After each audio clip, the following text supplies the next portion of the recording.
Oh. It's already connected. You put it in there last time, so.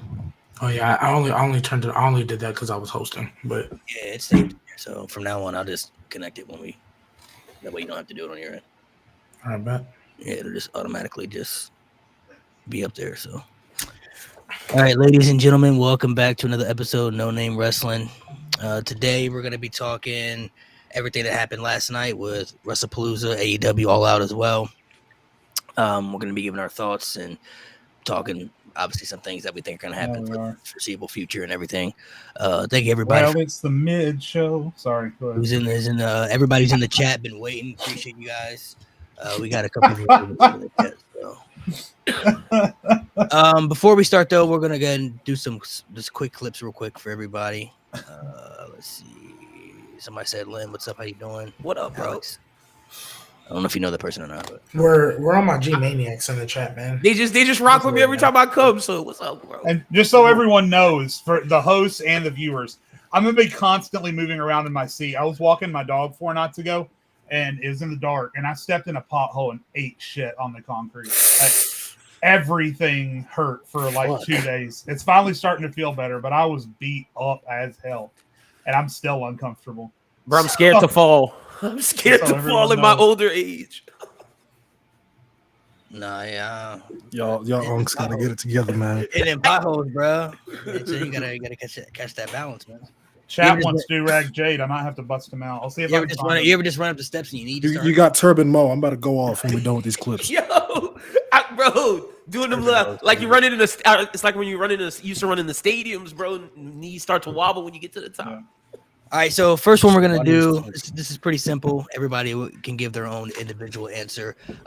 Who do you believe John Cena's final opponent should be? Just if you were booking, who would you want to be his last? Should be or will be? Should be or will be? Who do you think should be? Oh, okay, because I know my answer. Should be is Braun Breaker. That should be his final opponent. It's a good one. It's a good one. That should be who he retires on, puts over the next over Gunther. I mean, yes, over. Well, Gunther not going to be back, but either way, I don't know. I heard he's coming back soon. That's what they said. Well, he might. Remember what happened the last time he said that? Yeah. Hey. Next night. It's actually happened twice. Yeah. It's actually third time's a charm. You would take Braun over Gunther though? Yes, because Gunther doesn't need it, in my opinion. Ooh, I got it different. Even though Braun doesn't need it either, Braun right now is playing second fiddle to Seth, technically. So John Cena win. It's not as bad as like Jade was saying before, but technically it should be Braun because that'll kind of be like, hey, you're up next. Gunther's already been there. Like Gunther could go beat Cody Rhodes right now for that Undisputed Championship, and I'd be like, yeah, good, makes sense. Right. I believe it. Braun Breaker, even though I think he has the potential to be, if he came in and beat Cody Rhodes right now, I'd be like, that's a weird decision. So it should be Braun Breaker. I think Braun Breaker should retire John Cena. And that's how we kind of start getting you know what, Seth, I'm better than you. I don't need this.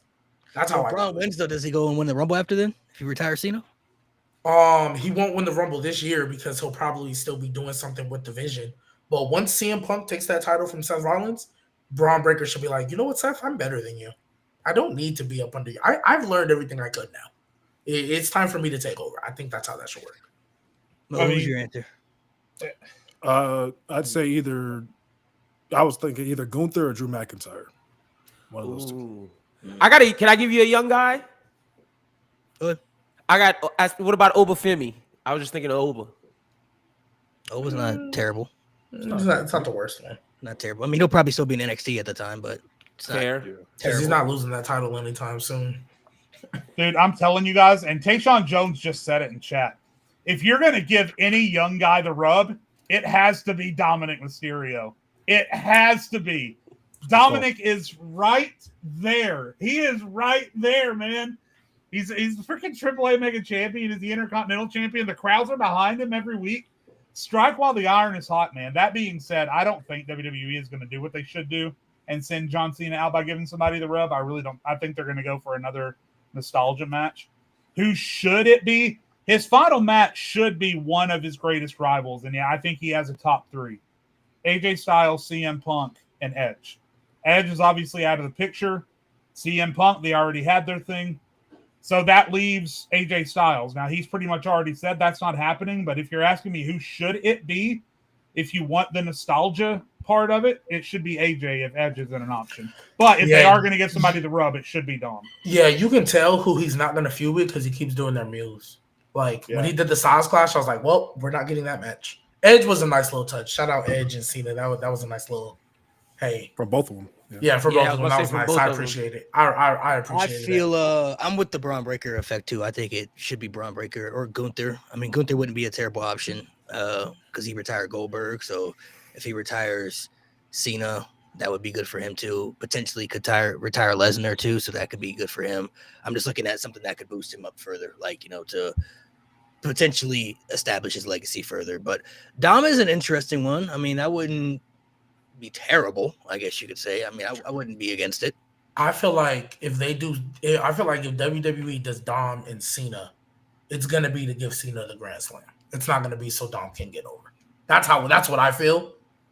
But because at that point, even in a loss, if Dom is able to go out there and put on a banger with John Cena, and if he gets a handshake from Cena at the end, even in a loss, that would be. But that would almost be turning him babyface. And although the crowd because let him slap. He's basically already a babyface. Not really though. The crowds are just behind him. I think if Dominic Mysterio goes back to babyface, it changes his character. It changes how he moves. Everything. It changes everything. And it's WWE. Look, every time they take a cool heel and turn them babyface, it sucks. Tiffany Stratton, Carmelo Hayes. The second they turned their babyface, they sucked. They were not good. You could just let him slap the hand. He doesn't have to accept Cena's respect. That's why to me, even though I would love the idea of Dom, I know how WWE is thinking now. They're not good. They're going to give Cena the Grand Slam, which would be great. I don't mind him getting the Grand Slam. But if he then just shakes the hand of Dom and Dom is like a babyface now, I'm not. So I sort of understand your point, G, but the problem is I think your two examples are terrible examples. Because Tiffany Stratton didn't work out, but her heel character was not a cool, cocky heel. She was a bitch. She was a bitch when she was a heel, and she's a bitch now that she's a babyface, and that doesn't play off. She's mean to everybody. She talks down to everybody. It only works because. But quite frankly, a lot of it is obviously who she is, what she looks like, but that's neither here nor there. But she's better off as a heel, you're right, but I don't think it's for the reasons that you're saying. Carmelo, I think, still could have been successful, but guess what they got to do with a professional wrestler, G? They got to let him wrestle. Facts. They don't let that man wrestle. So how is he supposed to get himself over as a babyface if they don't? And the one time they did let him wrestle, they said, "Here, naysay your damn, win the Andre the Giant Memorial Battle Royal," and then they sent him back to catering for the next year. I can't entirely blame his failures on the fact that they turned him into a babyface. I understand your point, but those are two terrible examples. But even with what you just said, what makes you think that if they turn Dom babyface, they're not going to do the same shit? Because that's what I'm thinking. Because he's Raymond for the same reason, G, for the same reason that Ava Rain is able to go on Twitter and say the political stuff she does and not get punished for it like everybody else would. I mean, that's logistics. That's no. I'm saying my point is because of who her dad is, they're not going to do anything wrong with her. Because of who Dom's dad is, I think they're not going to. I think if Ray were to step in and say, "Hey Holmes, I had surgery 2 times on my left knee, and also you're mishandling my son," I think they would listen to him. I actually don't think they would, and I don't think he would do that because it's Rey Mysterio. This is the same guy who lost to John Cena an hour later after finally reaching the pinnacle. This is Rey Mysterio's a legend. Don't get me wrong, but Rey Mysterio at this point is there to advocate for AAA. And I don't know. That's the only thing he there for right now. I don't believe. What was LWO when Rey Mysterio was there, Mo? Hey, he's there for that retirement match with Dom. For just that. I don't think Rey Mysterio is also the type of person to be like, "Hey, you need to handle my son better." That's not who Rey Mysterio is. Let me just close on this. Let me close on this.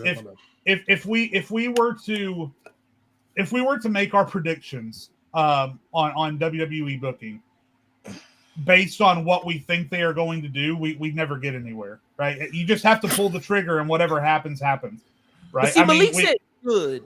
not like who we would want. I didn't think it was who Right. we thought WWE would pick. Because if it's that, then that's different. No, right, and that's what I'm saying. That's a completely different conversation. I'm Bro, saying it's not Logan Paul. if all is even, and if we assume that WWE are going to make all the right decisions, that it should be Dom. But if we start getting into the semantics of, they haven't done that in the past, they haven't done this, that's a completely different conversation. Because obviously, I'm not picking Dom based on that, but but based on all being even and all being done correctly, it could work wonders for Dom. Somebody in the chat said just have Dom, if he turns babyface, just have him be like Eddie, where he's got like that babyface charisma. I don't hate that. Like, and I think Eddie Guerrero realistically was a baby. I mean, he was a babyface, but he did heel things. You know what I mean? Like, he wrestled like a heel, he cheated like a heel, he did heel tactics, but he had the charisma to make it work. Now, I'm not saying he has to copy and paste Eddie's gimmick, but Dom as a babyface, I feel like honestly, it's inevitable to happen at some point. Like, But the crowd is gonna. I think in order for it to work as a babyface, they have to copy and paste Eddie's gimmick. They have to. Dominic is just a regular babyface, not being Eddie Guerrero. I don't want to see that. That's not good. I don't think that's good. Well, no, I mean we've already gimmick. seen that, G, and you're right. Dom is a white meat. Yeah. Now, again, granted, let's give him some credit here. That was 3 years ago. He's a different Right. wrestler now. Facts. I think it's easy to forget because our collective consciences are like things happen so quickly for us. But remember, Dom has been in the Judgment Day for 3 years now. Like he's sat and learned from Rhea Ripley and Finn Balor and even Liv Morgan, who's become a great character on television. He's learned and he's studied. So I don't think it's fair to hold him accountable for the babyface work that he did 3 years ago because he's not a kid anymore. That dude is a full-grown ass adult out there now. He was a kid 3 years ago when him and his dad were winning tag titles. So anything could happen. Gee, I'm not saying it's a guaranteed lock that Dom would succeed, right? That obviously I'm not saying that. Anything could happen. But I don't think that we can base his potential on what he did 3 years ago. And I also think that at some point you just have to pull the trigger and hope for the best. Because if you sit around forever, eventually see LA Knight, your time is going to pass you by and it's not going to be worth it anymore. I mean, I hear what you're saying, and I don't necessarily disagree entirely. It's just me, when I look at that, I just think the likelihood of it working as opposed to him staying heel or like just straight up just like, because I know this all tied into like beating John Cena, retiring John Cena. I feel like if you're not going to give Dom the win, don't do it, because even though it won't necessarily hurt him, like I definitely wouldn't want to see a character change out of that. And you're saying you couldn't foresee. Let me just, and I know we're spinning forever on this, but let me pitch it to you. Last topic. Let me pitch it to you this way. You couldn't foresee like Dom getting that handshake from John Cena, even if Dom tried to cheat throughout the match, right? Right. And Cena still says, you know what? I see your uncle in you. Respect. You're going to go places. And they shake hands. And then the next night on Raw, he's backstage and Adam Pearce tries to book him a match. And he says, well, actually, I was just wrestling John Cena last night. And I think he pulled my calf. I can't really go tonight. That kind of shit.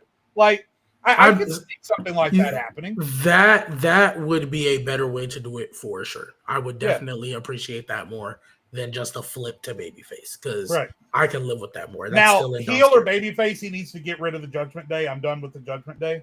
But what's wrong with them? I think they're just waiting on Liv to get back. But last one, quick run through. Yep. This is just a small game we call Pick Between the Two. It's called Theme Song Edition 2. So I'm just going to name some random theme songs, and you just tell me which theme you think is better between the two individual themes. First up, I got for you. Better theme, Randy Orton, Burning My Light, or Randy Orton, Voices? Mo? Voices.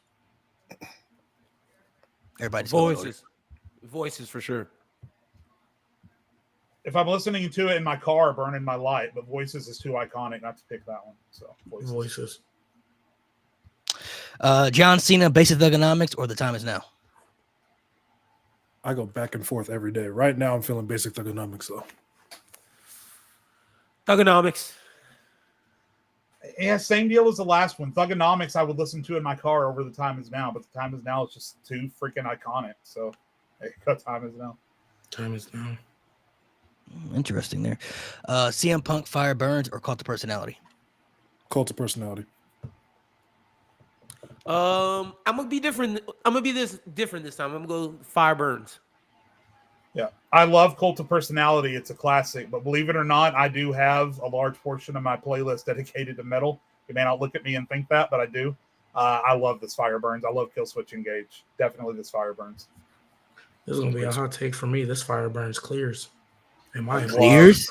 I There think you it clears in my opinion. C word. That's why I said. That's why I said it's a hot take. I think it clears. And now this does not say that Cult of Personality is bad. I look, y'all can see me. Clearly, my playlist does not have rock in it. One of the few rock songs I did learn and I loved growing up playing Rock Band was Cult of Personality. I love that song.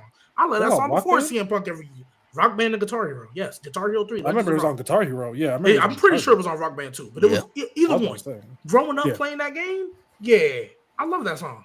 Fireburn clears. I also think objectively, this Fire Burn is just a better wrestling song. It's a better wrestling. I agree. That's fair. That's fair. Next to Cody Rhodes, Smoke and Mirrors, or Kingdom. Kingdom wipes. I can't not pick Smoke and Mirrors, especially the last version of it when he was at his best in 2013, 2014. Yeah, Smoke and Mirrors. That's a good one. Sure. The wall was iconic. Looking but in I'm going Smoke and Mirrors, man. Like a knife holding your hand. I love that whoa was iconic. Whoa! But I'm I mean, they both got a whoa. They do. They both got a whoa. But they wasn't in the crowd. Yeah, talking about some. Yeah. Last one, Triple H, My Time or The Game? The Game. The Game. Yeah, I don't like My Time objectively as a wrestling song or a radio song. Yeah, The Game. The Game. I'm with my people. Thank God. The Game. Thank God. I have to never people understood say how My people Time put clears. over that, but you know. Hey, shout out Beast Mode, man. Legends of Rock 3, Guitar Hero Legends of Rock 3, greatest. I got that right there. I got that right there. Guitar Hero game. I need to find one because I can't find it anywhere. I'm gonna have to get out of here and listen. I got it for like $6 like 3 years ago. Yeah. All right, fellas, let's dive into this rant and shit. So let's get into the good stuff here. Let me try this company, boy. Well, it's the mid show. Everybody, hold on. Everybody's gonna speak up once, so nobody talk when everybody's talking. That way, everybody can speak when they speak. Don't interrupt anybody. And let everybody talk because everybody's gonna have their own stuff to say. So I was at the show. I can definitely tell you it was not worth the money that I spent. But overall, I did enjoy my time there. You know, because I met up with some people, had a good time. You know, overall, so the day was overall a good day. You know, it was a good day. But the show was hot mid. Once again, WWE hyped up another major show that they told us was going to be great, and nothing really happened per se. But I get why they did it. ESPN, they want people to tune in. They probably also wanted people to tune in over the AEW show, even though that show was better. They're like, you know what? That show probably gonna be better, but we want y'all to come over here and watch this. We got the nostalgia factors for y'all. We got all this stuff happening over here, and then the show didn't really turn out to be anything special. Everything on the show besides Stephanie and Io and the mixed tag match was cool, but everything else wasn't really that great. I'll talk about the Brock and Cena match first. That really didn't surprise me. I made countless of videos speaking about how that match was going to be a repetitive match of what we saw at Extreme Rules and SummerSlam. I literally said Brock was going to dominate majority of that match, and it was going to end in one of two ways. Either Brock was going to win in convincing fashion, or Cena was going to make a comeback at the end and be the hero and miraculously win, and we saw what happened. So I really wasn't too upset by what happened because what happened literally was what I felt was going to happen anyway. So, you know, I'm not on the board of like they're burying Cena's retirement tour. Like I think people are definitely pushing certain agendas a little too far with that. Cena's he's only been pinned 3 times this whole year, and 2 of the times he got pinned was by Cody, and then obviously by Lesnar, and then he lost a Royal Rumble match. Other than that, he's been winning majority of his retirement tour. He actually, if you really look at it, he's won more this year than he has in like the last 6 years of his whole career. Like the last, this is best record wise. The last 6 years of his career, all he did was lose to everybody. Undertaker, WrestleMania, Austin Theory, Solo Sikoa. Like all he did was just lose matches the last 6 years. So his presentation could be better. I do agree. There are things about the retirement tour that could be better. For me, the one thing that hurts the retirement tour, I think, for me, is the heel turn because I feel like it just wasn't needed, which I spoke about before. It was too little, too late. I've always said John Cena never needed the heel turn, and this, to me, this whole run just showed it, really. I mean, even if it was, I guess you could say, handled better, I just feel like John Cena as a heel just doesn't work with the type of gimmick that he portrays and what he means to people. I mean, clearly shown that last night, coming out with the kids and everything. Like, he just fits the babyface image, role. So I feel like the reason I felt that match was going to turn out to be what it was because in hindsight, Super Cena always struggled to put up a fight against Brock Lesnar. If you look at the matches they had, he was always getting his ass whooped. And this was John Cena at his peak. So I'm looking at it like, oh, Cena is older now. Even though Lesnar is older, he still looks like more of a physical threat opposed to Cena. I don't really see this match being a competitive match. I feel like Brock is pretty much here to destroy John Cena. That's just how I was thinking about it from a booking aspect. So that's why I wasn't too upset by what we saw. Now, I don't know if it's going to lead to a rematch or a war. I don't know what it's going to lead to. I'm not exactly sure, but I definitely feel like Cena's retirement tour, yes, could have been handled better, but I don't think it's as bad as people make it out to be for me. I feel like the only thing that hurts it is the heel turn. If John Cena was doing everything that he's been doing as a babyface, I don't think people would be upset. Like, everything that he's done all year, and he's just been the babyface John Cena, I don't think people legitimately would be that mad. But the heel turn and it not being properly done afterwards, I think that kind of, puts a little damper on it. And, of course, maybe some of the people that he's faced, maybe some people wanted fresh new matchups that we didn't get, like Dom versus Cena or, Braun Breaker or, Carmelo Hayes or whoever the case may be. I understand that, as well. So for me, that match really turned out how I envisioned it. So for me personally, I wasn't mad about that because I didn't expect that match to go any other way. And then the tag match with the Usos, that was cool. Wasn't nothing too special. The main event I thought was going to be a little bit longer. That one kind of like surprised me the most because it kind of felt like, I don't know, it kind of just felt like rushed to the end. Nothing like crazy. Like, I didn't think anybody was going to return or anything, but like, I kind of just expected more from it, I guess, per se. So I don't know what that's going to lead to. I mean, obviously we're getting the Seth and Cody match next month, and I highly doubt Drew McIntyre's done with Cody too. So I'm sure he's going to be, I still believe we're going to get Cody versus Drew in a triple threat at some point. So I don't know when, maybe Survivor Series or something, but I still believe that probably will happen. But overall, definitely to me was not a good first PLE to start off with the ESPN deal, especially for the money people had to spend for it or the ticket prices you had to buy to go there for the show. I think people definitely wanted more, and I get that sometimes we can get our expectations up too high for certain things, but I think that also falls back on WWE purposely, because how can we not get our expectations up so high when they're promoting shit like this, when they're telling us certain things? Of course you're going to get your expectations up. They're telling you certain things and saying this is going to happen, you should be excited and all this. Like, they're building it up as a major deal, which I get. It's ESPN. Okay, I get that. But like, of course you're going to get that excitement in you because you're a wrestling fan. Okay, you know what I'm saying? This something could be really good. And then if it turns out to fall flat, it's not really the factor of you feel angry. You just feel disappointed. You feel robbed to an extent. You know what I mean? You feel like you just wasted your time. You just feel like that was it. Like, you hyped all that up and then that's all we got. Like, sure, I'm still going to watch. Yeah, because I'm a fan at heart. But it's like, you just want the show to be better. You want the show to be good. Yeah, not every show is going to be great. But when you hype up a show like that to that level and you have all the matches you have on that show, that's the best presentation of the show you can give us. That's ass. That could be way better. That's something that you should be ashamed of, if you ask me. That show could have turned out to be a lot better than what it was. Didn't say it had to be like a 10 out of 10 show, but like, that generally could have turned out to be one of the best shows they had all year, and it's one of the worst they had all year. And that's sad to say, if we're being honest. Like, looking at it on paper, that could have been one of the best shows they had all year, and it turned out to be one of the poorest booked shows they had all year from just everything that went down. So that's all I got to really say about it. Like I said, my expectations for the show weren't really too high, so I guess my feelings weren't really, I guess I wasn't really too upset by it. Even though I went to the show and I spent money for the show, I really wasn't like that butthurt by it, because I just felt like everything that I saw, I kind of felt I was going to see. Even to the Cena and Lesnar match, that's like really what I expected. I would have been thoroughly shocked if that was a competitive match. I would have been like, holy shit, they actually making this a competitive match. Like, maybe they do that down the road if they have a rematch, because now there's John Cena got to be the redemption guy again, so maybe they'll do something like that. But I didn't expect that to be anything spectacular. So I'll pass it off to Mo. What does go in order when everybody's done talking? Everybody can put their 2 cents in. So before I tear this fucking company into shreds, I just have one simple request.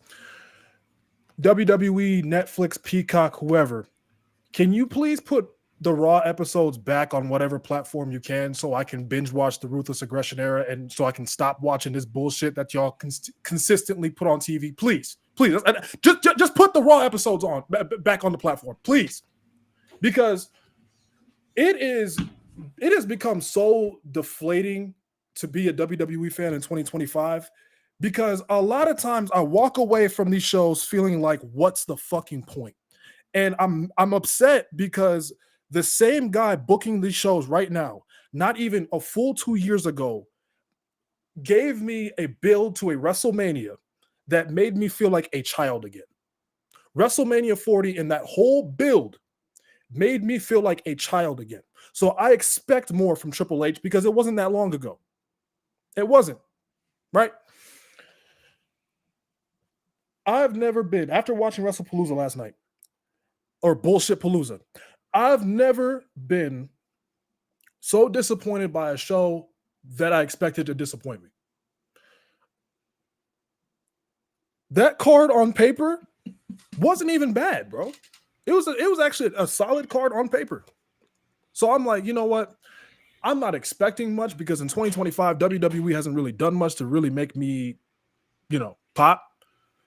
But my God, that shit was deflating. And I felt this way about WWE a lot in 2025.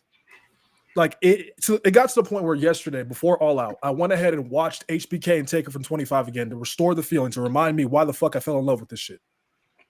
Because at this point, I'm literally watching Raw out of habit. I've been since April 23rd, 2007. Yes, I remember the episode. I have been watching this show week by week. If I don't watch the show live, I'm watching it later. That's how WWE has been a part of my life since I was 4.5 years old. And to see where it's at right now with how deflating this shit is makes me sad. Brock Lesnar and John Cena. It's not the fact that, like Malik said, I expected the match to be what it was. Beat by beat. The problem is, WWE, John Cena at this point has 5 dates left. 5. And you mean to tell me that's the match you produced? That, because clearly with what the fuck they did, I don't think the story is done either. I don't. I really don't. That's what the fuck you did? Mind you, Hangman and Kyle Fletcher are cooking at the same time during that fucking match. Cooking. And that's the bullshit you gave me. Wow. And like Cody and Drew was like, this is what people pay $30 for. And if you pay that $30, I'm sorry. I feel bad for you. You deserve your money back. Because that was bullshit. What you got for $30 on HBO Max compared to what you got on ESPN for $30, night and fucking day. Because All Out, honestly, not a perfect show, but a very enjoyable show throughout. And another issue I have with WWE as well, you have 5 matches. Why are your shows going 3.5 hours when 3.5 hours into an AEW pay-per-view, we're already on damn near match 8? I have a problem. No. I can answer that question. No, I was just going to answer the question. Go ahead. Because the fucking 15 minutes of commercials in between each match. Why am I watching this many commercials for $30? Mind you, I didn't pay that shit. Thank God. Thank the man above for VPNs, because I'm not paying that shit.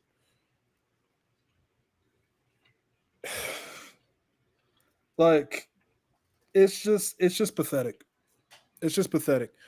The prices, and considering the fact that the TKO owner or whatever his fucking name is wants to keep upping prices despite the fact that the quality of the product is nowhere near when WWE was actually on fire. You want to keep upping prices because your bitch asses are still in $3 billion of debt. Fuck you. Fuck you. And there's gonna be some people to defend this shit. Fuck you too. What you say fuck me for? I hate you, G. But like, it's just flat out disappointing. It is flat out disappointing what the fuck they did. And the rest of that show, the mixed tag was fine. Io and Stephanie was fantastic. The women are damn near the fucking saving grace of this company. The women are the saving grace of this shit, bro. Like, you wouldn't know it by the booking, right? But when they get in that ring, I'm rarely disappointed. Yeah, rarely. By the way, how dare you insult ESPN when I get to watch Southwest, Northwest, North Dakota State play volleyball against University of Miami Technical College, Mo, on a Tuesday night at 8:30 p.m. Fuck you, Mo. Go ahead, man. Talk to Mo. You're all in, Mo. You're all in. Well, for me, I was watching All Out before I watched WrestlePalooza. And like Mo said, All Out was fun as hell. I had a good time. It felt like it was worth the money that, I didn't pay, but it was worth the money that someone in the Discord paid, and I thought it was great. It was a damn good time. And you transition, because you were right, the Hangman match was going on at the same time as the Brock Cena match. I was more focused on the Hangman match. I watched Brock and Cena after and talk about a waste of time. Shouldn't even gone back and watched it. The Cody Drew thing, as a Cody guy, I expected more. I think Malik said it best. It wasn't a bad match, in my opinion. I thought it was decent. I just expected more from it. When you have Cody and AJ doing what they did, Cody and KO doing what they did, I just expected more specifically from Drew and Cody. The mixed tag match, I'm going to be honest. I know they got some AJ Lee stands out there. I know they got the Becky stands out. It wasn't really for me. I'm not hating on it, but it just wasn't for me.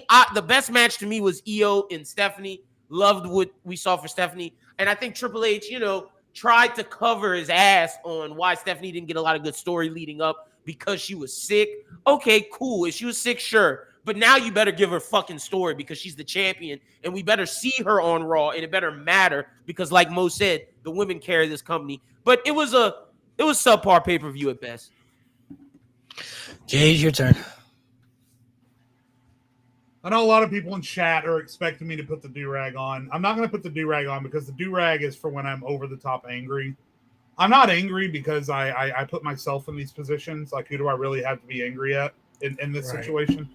But I'm going to go a different route in my examination of the show because you guys are going to tear these matches apart, and rightfully so.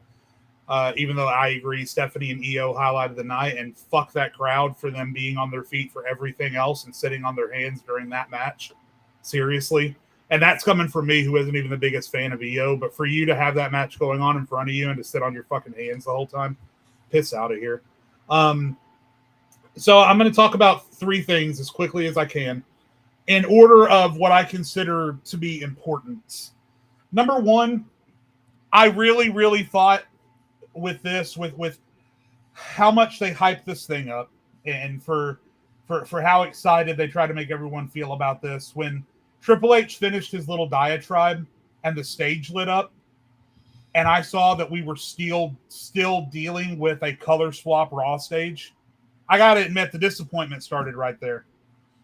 Do you guys remember when we were kids and teenagers and how different every stage was? Judgment Day had the pendulum going back and forth, and fucking SummerSlam would have cars lined up along the stage, and so good, bro. And Great American Bash would have the beach set up, and Vengeance would have blood trickling. It's just, and now every stage they have except for WrestleMania feels like a color swap of Raw and SmackDown, and it's really disappointing. And I really, really hoped that they would put some effort into that. And I know that it's a cost-saving measure, but you think they would have learned from 5 years ago when they tried to get rid of fireworks as a cost-saving measure and how shit that made the shows. You think they would learn from that by now. But the shows aren't going to feel special until you start treating them like they're special. That's number one. Number two, I don't even know how to come at this one. I feel like I've meant to bring this up on the show in the last couple of weeks, and I haven't had the opportunity to do so. Regardless of how this match went, regardless of how it was booked, the fact that Brock Lesnar was in this position at all still bothers me a lot. And I know we are in a time and a place in the United States where a lot of people, even when you put facts right in front of their face, they don't give a shit. I just don't see how anyone can read the details of Brock Lesnar's even potential involvement in the abuse suffered at the hands of the employee, Janelle Grant, and still be okay with hooping and hollering every time he comes out. I just... There's something about it that feels very, very, very, very gross and wrong, that they continue to refuse to reprimand Brock Lesnar for his role in it. They say their independent investigators have found he did nothing wrong. Oh, everything's probably fine then. No, he was involved. It's been proven he was involved, and the fact that he is still allowed to just go out there and do what he does is really gross to me. But shouldn't really be surprised for a company that continues to sell more and more of its soul to Saudi Arabia, up to and including the point that we're about to have the worst WrestleMania in history in a couple of years, because these crowds in Saudi Arabia are not going to know how to do a WrestleMania. They're just not. The women are going to have to go out there dressed in head-to-toe rubber at the biggest show of their lives. A lot of people aren't going to be able to participate in the show because they're not allowed to go to Saudi Arabia. And so that's a couple of years down the line, but I guess it shouldn't surprise me that Brock Lesnar is allowed to do what he does. And then lastly, if the WWE ESPN partnership had occurred 5, 6, 7 years ago, honestly, I'd be really excited about it. But the fact that we have two sides to this, we have WWE coming in with declining popularity, declining show quality, injuries stacking up. And then we have ESPN coming into it from the Disney family of networks that have lost $4 billion over the past week because of political pressures. And that's the family they chose to join. And obviously the agreement probably was in place well before all this other political shit started. And we're not going to get political on this show, but I'm just saying we can't ignore that that's happening. That you said Disney losing money? Disney, ABC, and ESPN revenue shares are down $4 billion over the past week because of. I don't want to get into it. We don't have to get into it. I just didn't know that. It's bad. Go and look it up, G. It's okay. Bad. That's fine. I just didn't know.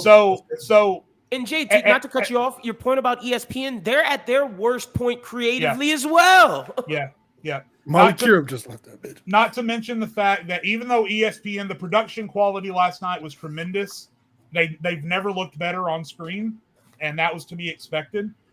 But if you think that WWE is going to get more edgy joining ESPN, got bad news for you. We're about to start backtailing towards a lot of the stuff on screen that we hated, because ESPN is the most family-friendly on-screen network in the world because they're owned by Mickey Mouse. So there's a lot to hate about last night, but when you really dig into it and really examine the new partnership and really examine why that show didn't work last night, it starts to get really, really depressing. So that's why I didn't wear the do-rag, because I'm not mad. I'm concerned, honestly, for the future at this point. Sorry to bum everybody out, but that's where I'm at. Well, I knew Mo was gonna get into the Brock and Cena. I pretty much knew that was gonna happen. Side note was good. My G Maniacs. I saw a copy on the chat. 1-800 G Maniac. Yesterday, I decided to do something that I usually wouldn't have done. I said, you know what? I'm not going to watch AEW All Out. I said I'm not going to watch it because I know if I do, I'm going to look at that WWE show with sour eyes. Me and my pregnant fiance, we had a wonderful day out, got some food, ran errands, took a nap. I was like, I'm going to watch WrestlePalooza first. I'm going to watch that when it comes on. My ESPN was tripping for a little bit. I thought I had it. I guess I didn't. Had to get that going because I've had ESPN for years. So I finally get the show on. Took 15 minutes for the match to start because it was like 6:16, 6:17 when Brock Lesnar started, or when John Cena had made his entrance or whatever. And so, yeah, the whole show went through. You're right, Jade. Why they got quiet for Stephanie and Io is beyond me. Don't understand that. I have a good amount of issues with the show, but you already talked about it. The only thing that y'all didn't talk about, I don't care. Okay, I don't care who your top guy is. I don't care who your biggest star are. There should have been absolutely positively no reason that mixed tag match wasn't the main event. That's my personal opinion. No, it's AJ Lee's return match with CM Punk and Seth Rollins and Becky Lynch, your woman's GOAT. No reason that should have been the main event. For, let's be real, a pretty predictable match. As soon as Cody got taken out with that table, any common sense person who's been watching WWE for years knew that table was going to be the ultimate demise of Drew McIntyre. I thought that was pretty obvious. What I want to talk about, though, is bluntly, I think everybody in the chat, and not everybody's a hard-headed fan. Some people are just dumb. But all the real ball knowers and Wrestle Talk watchers, right? It's time for y'all to really look at WWE and accept what it is. Not to say you can't want things to be better, but y'all, everybody at one point has been in this situation in their life. You have a girl. She was great at the start. Y'all even hit a high. There was a day where you was like, man, I know this is gonna be the one. Then she stopped wanting to hang out as much. Then she stopped texting back as fast. Then, the little details that y'all was putting in and the little things y'all was focusing on, stopped worrying about the little things. Stopped caring as much about how she looked. Didn't really care to communicate as much. Was blowing things off. Wasn't even cooking as much. Right? That's what WWE is right now. We got to WrestleMania 40. And I compare it, ironically enough, because they work this company now, I compare it to Marvel all the time. Spider-Man No Way Home, one of the greatest and one of the worst things to ever happen to Marvel. Because yes, great moment, great peak, great everything. But then the long-term effects that happened after that really diluted the product. Because if you didn't get hella cameos and you didn't get hella this, the movie wasn't as good. The plot was dumb. WWE, we got to WrestleMania 40. Pinnacle. It's like the feeling you got when Thanos actually won is the same feeling you got when Cody finally won that world title. It was the exact same for me. The goosebumps, the surreal moment. Like the tears that were almost coming out of my eyes. Like that is a moment I'll never forget. Then they got comfortable. Then they stopped caring about the little things as much, like your mid-card division. Then they start really caring about the little details, like the fact that Nia Jax, Tiffany Stratton, and Jade Cargill have been repeat feuding for God knows how many months. The fact that you have a 5-match card,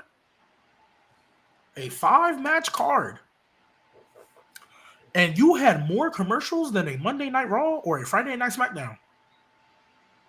And you ain't have no backstage segments, not that I remember. You ain't have no promo segments in the ring, not that I remember. That's a problem. And so I think, to wrap up everything, if you look at how WWE is being presented to us now, ever since WrestleMania 40, and they hit this whole Paul Levesque era, ever since then, okay, WWE is not the WWE we love anymore. They've taken a step back. They still have good moments. They still have good things, don't get me wrong. I think we look at the big picture and sometimes we forget there's a lot of good things happening right now. Dominic Mysterio, that's a great thing happening right now. Stephanie Vaquer is your freaking world champion. That's amazing. Right now, granted, we know This Is My Brutality is going to hit Monday Night on Raw, but nevertheless, Stephanie Vaquer, she might go to Mania as the champion and have a great match with somebody returning. Or somebody, like, we might get something like that, right? Charlotte is still getting babyface cheers. And it's how many months? You know what I mean? Like, there's good things happening. But it's not what it was. And I'm not even talking about NXT Black and Gold because that's pinnacle peak. You're never going to get that back. But just the consistency that you got in a week-to-week TV show leading up to 40. Just the consistency that you got in 2022, 2023. It's not there no more.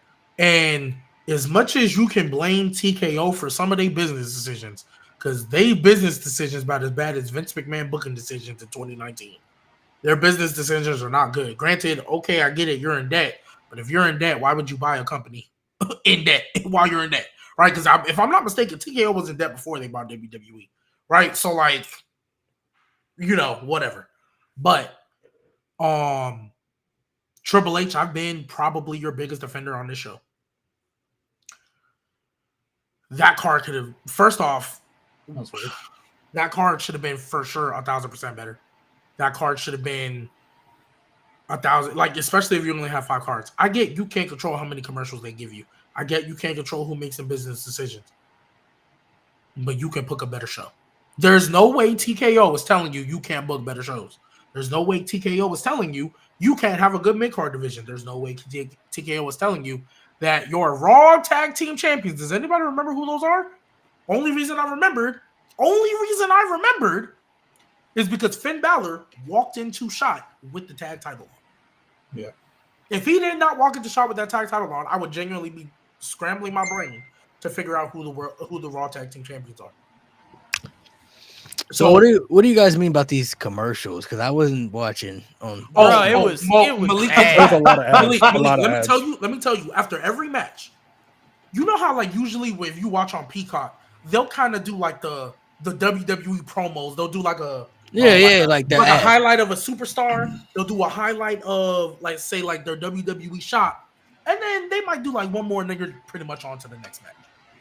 These niggas took full USA Network 3.5-minute commercials, and then when they came back, still did the highlight segment of a superstar and WWEshop.com, and then Joe Test or Michael Cole looking over Las Vegas and highlighting the little dome thing where you can interact and watch. And let me blow your mind. And mind you, if you had ad free, you still got them fucking ads, bro. Whoa.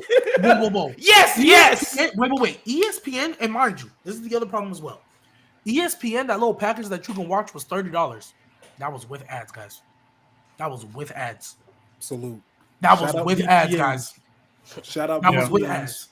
And it was the same Rock's fucking trailer, the whole fucking. And when you're streaming, let me just be clear because a lot of people misconstrue what no ads means. If I'm streaming, I made a joke about it earlier, but if I'm streaming a televised volleyball event, right, and there's ads, I'm going to see the ads because it's basically just a restream of what's happening on cable. You're going to get ads in that situation, right? But this is not a restream of something happening on cable. This is a internet streamed event. There is no cable involvement here. And I can understand a 30-second Snickers ad every once in a while, like used to happen on WCW pay-per-views where they'd stop the action and run a thing for 1-800 stackers or whatever. But again, the shows already struggle to feel like anything more than just Raw 2.0. And when you're running 3-minute ad breaks in between every single match during what is called a premium live event. So yeah, like correct me if I'm wrong, y'all, because I don't really watch UFC and boxing like that. Correct me if I'm wrong. Do they have commercial breaks? Fuck no, bro. Fuck no. Yeah, I don't watch. And this is owned by the same company. That Crawford Canelo fight, if that thing would have had ads, people would have went crazy. Okay, but here's the thing though. In between, from whenever Crawford and Canelo started fighting, and the fight that happened before. I mean, like maybe like Jade said, like maybe like a Snickers spot, but we going straight to it. Like we going straight to it after. Right, because after being at a couple live shows, what I will give them credit at a couple live shows, depending on who's making their entrance, yeah, you need time for that. An Aleister Black entrance setup, yeah, you need a commercial break before you come in. Yeah, that's gonna take some time. You need a commercial break before you come into that. I can feel like when Seth and Becky did their entrance, I was like, see, that would have been a perfect time for a commercial because you got to set that up. You got to set that up, get everything in play. I feel y'all on that. Stephanie ain't need nothing crazy. Io ain't need nothing crazy. Why are we taking 15 minutes before we get to that? G, this is literally the point. I articulated it badly, but this was the point I had on the Clash in Paris review or recap when we did that podcast. Right. The pacing of these pay-per-views suck. Like I was keeping track when I was watching All Out. We were on the third match by the end of the first hour. Which credit to AEW because they usually don't do that. we just started on the Usos and the Vision. Like, I want to say like 45, 50 minutes after the show started. Oh. I'm with you, Mo, but also that was one complaint that nobody said that I did want to bring up. I'm sorry. I don't care how over they are. I really, really don't. I really, really don't. Please stop letting Jey Uso do the encore. And if you are gonna let him do the encore, stop making him take 15 minutes in the first entrance. Like, can't wait till he turns. Like, bro, he takes 15 minutes in the first entrance. First off, that promo, Jimmy was like, "Oh, we gonna get him lit." Just keep eating. I did not need you to take a mic and tell us we're gonna eat. Duh. Yeah, and also, why'd you switch from the original Uso song? Yeah, which was stupid. Which was stupid. Bro, they brought back the down. I was like, okay, we get the better theme. I'm like, theme. Bro, he stopped it. I'm like, are they about to bring somebody else out? What is going on? Yeah, WWE doesn't. Hey, who's ready to have a party? WWE doesn't want to admit it, but Jey Uso's starting to lose some steam. He's still doing fine, but he's starting to lose some steam. That energy that's not there anymore like it was 6 months ago. Oh, but you're right. So either get rid of the encore or get to the fucking ring faster. Because that was ridiculous. Please. And so my last thing that I'll say, and it's a kind of a side note, but it brings to the overall point. This is the reason why I say WWE is not.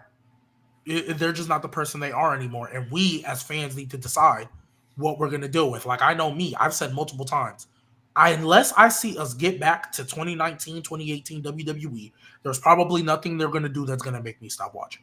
Like, I might watch a couple days later, like I've been doing. Like, I had to catch up on like 3 episodes before WrestlePalooza, but we have to decide whether or not this is something we want to deal with.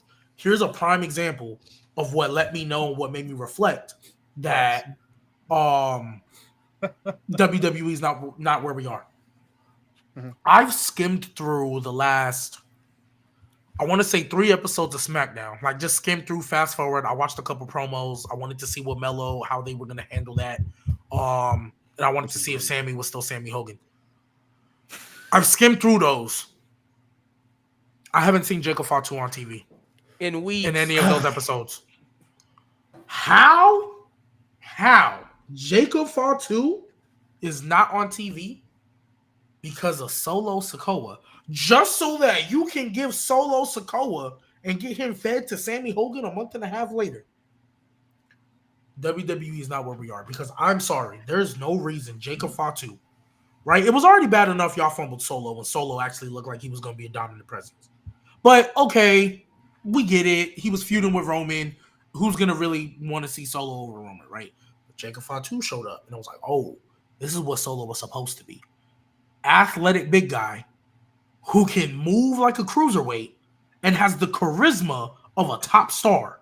Yeah. Has the charisma of a top star, and he's just not on TV. And speaking of that, did they, because I watched the clips of SmackDown, did they completely dissolve the MFTs? Where I hope so. They're not on TV. They're not on TV. I haven't seen Solo on TV. But hold on. But they did a segment where Solo was talking to Tongaloa, and the other two weren't there. Yeah, I think they're out of the group now. It's what happened? Jeff Cobb beat Jeff Cobb. Well, the older Hikuleo off my team. Hikuleo is injured. He got hurt, so he's off. And then Jeff Cobb, I think he's just going to be doing his own thing now. So good. So he was with Tongaloa and nobody else. Because when Tama Tonga comes back, it's going to be them 3. He told Tongaloa he was going to make him a champion. So Tama still going to be with that group? Yeah, he's with Tongaloa. Yeah, they're a team. But last time, I thought, see, this is the thing. When they made that 4, I was like, oh, they're going to bring Tama Tonga back to be with Jacob Fatu, because they was running a little 2-man with Solo disappeared. No, Jacob is going to be doing his own thing from now on. He probably would. But I didn't think, so Tama Tonga just going to go back to that group. It's going to be Tama Tonga and Tongaloa as a team, and then Tala Tonga, when he comes back from injury, Hikuleo, he'll probably be there as well, but he's hurt right now, so. Well, yeah, I mean, I guess, because it doesn't matter, because like I said, they're not going to be on TV. SmackDown. I was just confused because you talked about how they did that to build up Solo, and now they've completely dissolved the MFTs because they did that promo segment, and Solo was literally just talking. The whole segment was Solo telling Tongaloa that he was going to make him a champion for his loyalty, and Tongaloa said, "I love you, Solo," and then it ended. Yeah, that was it. Now with the Jacob thing, I don't know what's going on. I don't know if he's hurt. I don't know if he's just not on TV. I don't even know. Though I don't wish injury, I hope it's because he's hurt. I hope and pray it's because he's hurt. That better be the reason. Yeah, I hope it's not because of something else. Because if he's just healthy and he's just chilling backstage, they ain't got nothing they can do for him. Yeah, bro. If I don't see him this Friday, I'm gonna be like, bro, I'm not gonna lie. If you matter of fact, I'm gonna go see what's going on because it's like the 3 fact. weeks in a row. And this is me talking, and I'm not. You guys know I'm not the most knowledgeable when it comes to, Japan, Ring of Honor, Independence, that sort of thing. But the fact that they booked Jeff Cobb into a situation where American crowds are telling him you can't wrestle, like, come on, man. What are you doing? What are you doing? I just read. I don't know how true this is. So somebody saying, where the heck is Jacob Fatu? Don't tell me WWE put him in the doghouse or something. This was 3 days ago, mind you, so last Friday. He beat Rusev in a dark match on SmackDown last week. We relegated this nigga to dark matches on SmackDown? Y'all can't do nothing with this nigga, but he on dark matches? Are we fucking serious? Maybe it's like a rehab thing. Maybe like when pitchers go out and do when a starting pitcher goes out and pitches an inning, maybe it's a rehab start. Maybe it's a rehab match. Someone said if Tonga Loa and Solo become tag champs, we're kidnapping Road Dogg. Y'all stupid, boy. Yeah, so the way G hit a lot of good points, everybody hit a lot of good points. The way I've always watched WWE through my entire life, I've just always, I guess, understood that there's going to be good periods, bad periods, and there's always going to be things that I don't like. So the things that I don't like, I just don't pay attention to it most. I just don't. You can't make everybody happy. Yeah, I just don't. I won't watch it. I'll just skip through it, because wrestling fans are all going to like different stuff. People like different superstars. People are going to want certain people to get pushed. So you can't always get the people that you want to get pushed, in the top spot. You can't always get what you want because you have to appeal to so many people, So, if people up here don't like Jey Uso and don't feel like he's a main event guy because of his wrestling ability, that's valid. But there's also people who do like him. So you have to you got to figure out a balance between both sides. He has his fans, then he has people who don't like him. So if you don't like him being the world champion, just don't pay attention to what he's doing then. Just watch whatever else you like on the roster. There's always going to be periods like that through WWE where it's going to be good, where it's tolerable, and then it's going to be at a point where it's not really where you want it to be. It's kind of reminds me of right now where we're at, kind of reminds me how I guess people felt when it moved to PG, when it went from Ruthless Aggression to PG era. A lot of people felt that, when it went to PG, just because it had the PG name attached to it, the company changed, which it did. It was changing. No more blood in matches, no more violence opposed to what it used to be. Like, the company was just changing and people weren't ready to accept that change opposed to what they grew up on, the Attitude Era, the ECW time from in the 90s, the Ruthless Aggression era, they weren't ready to accept that change for what it was. And like G said, right now the WWE has changed with TKO. It's in a changing period right now, and you either are going to have to accept it or not accept it. It's one of the two. If you don't want to accept it, that's your choice. You don't have to watch it, but if you're going to continue to watch, you just have to accept the change is happening whether you like it or not.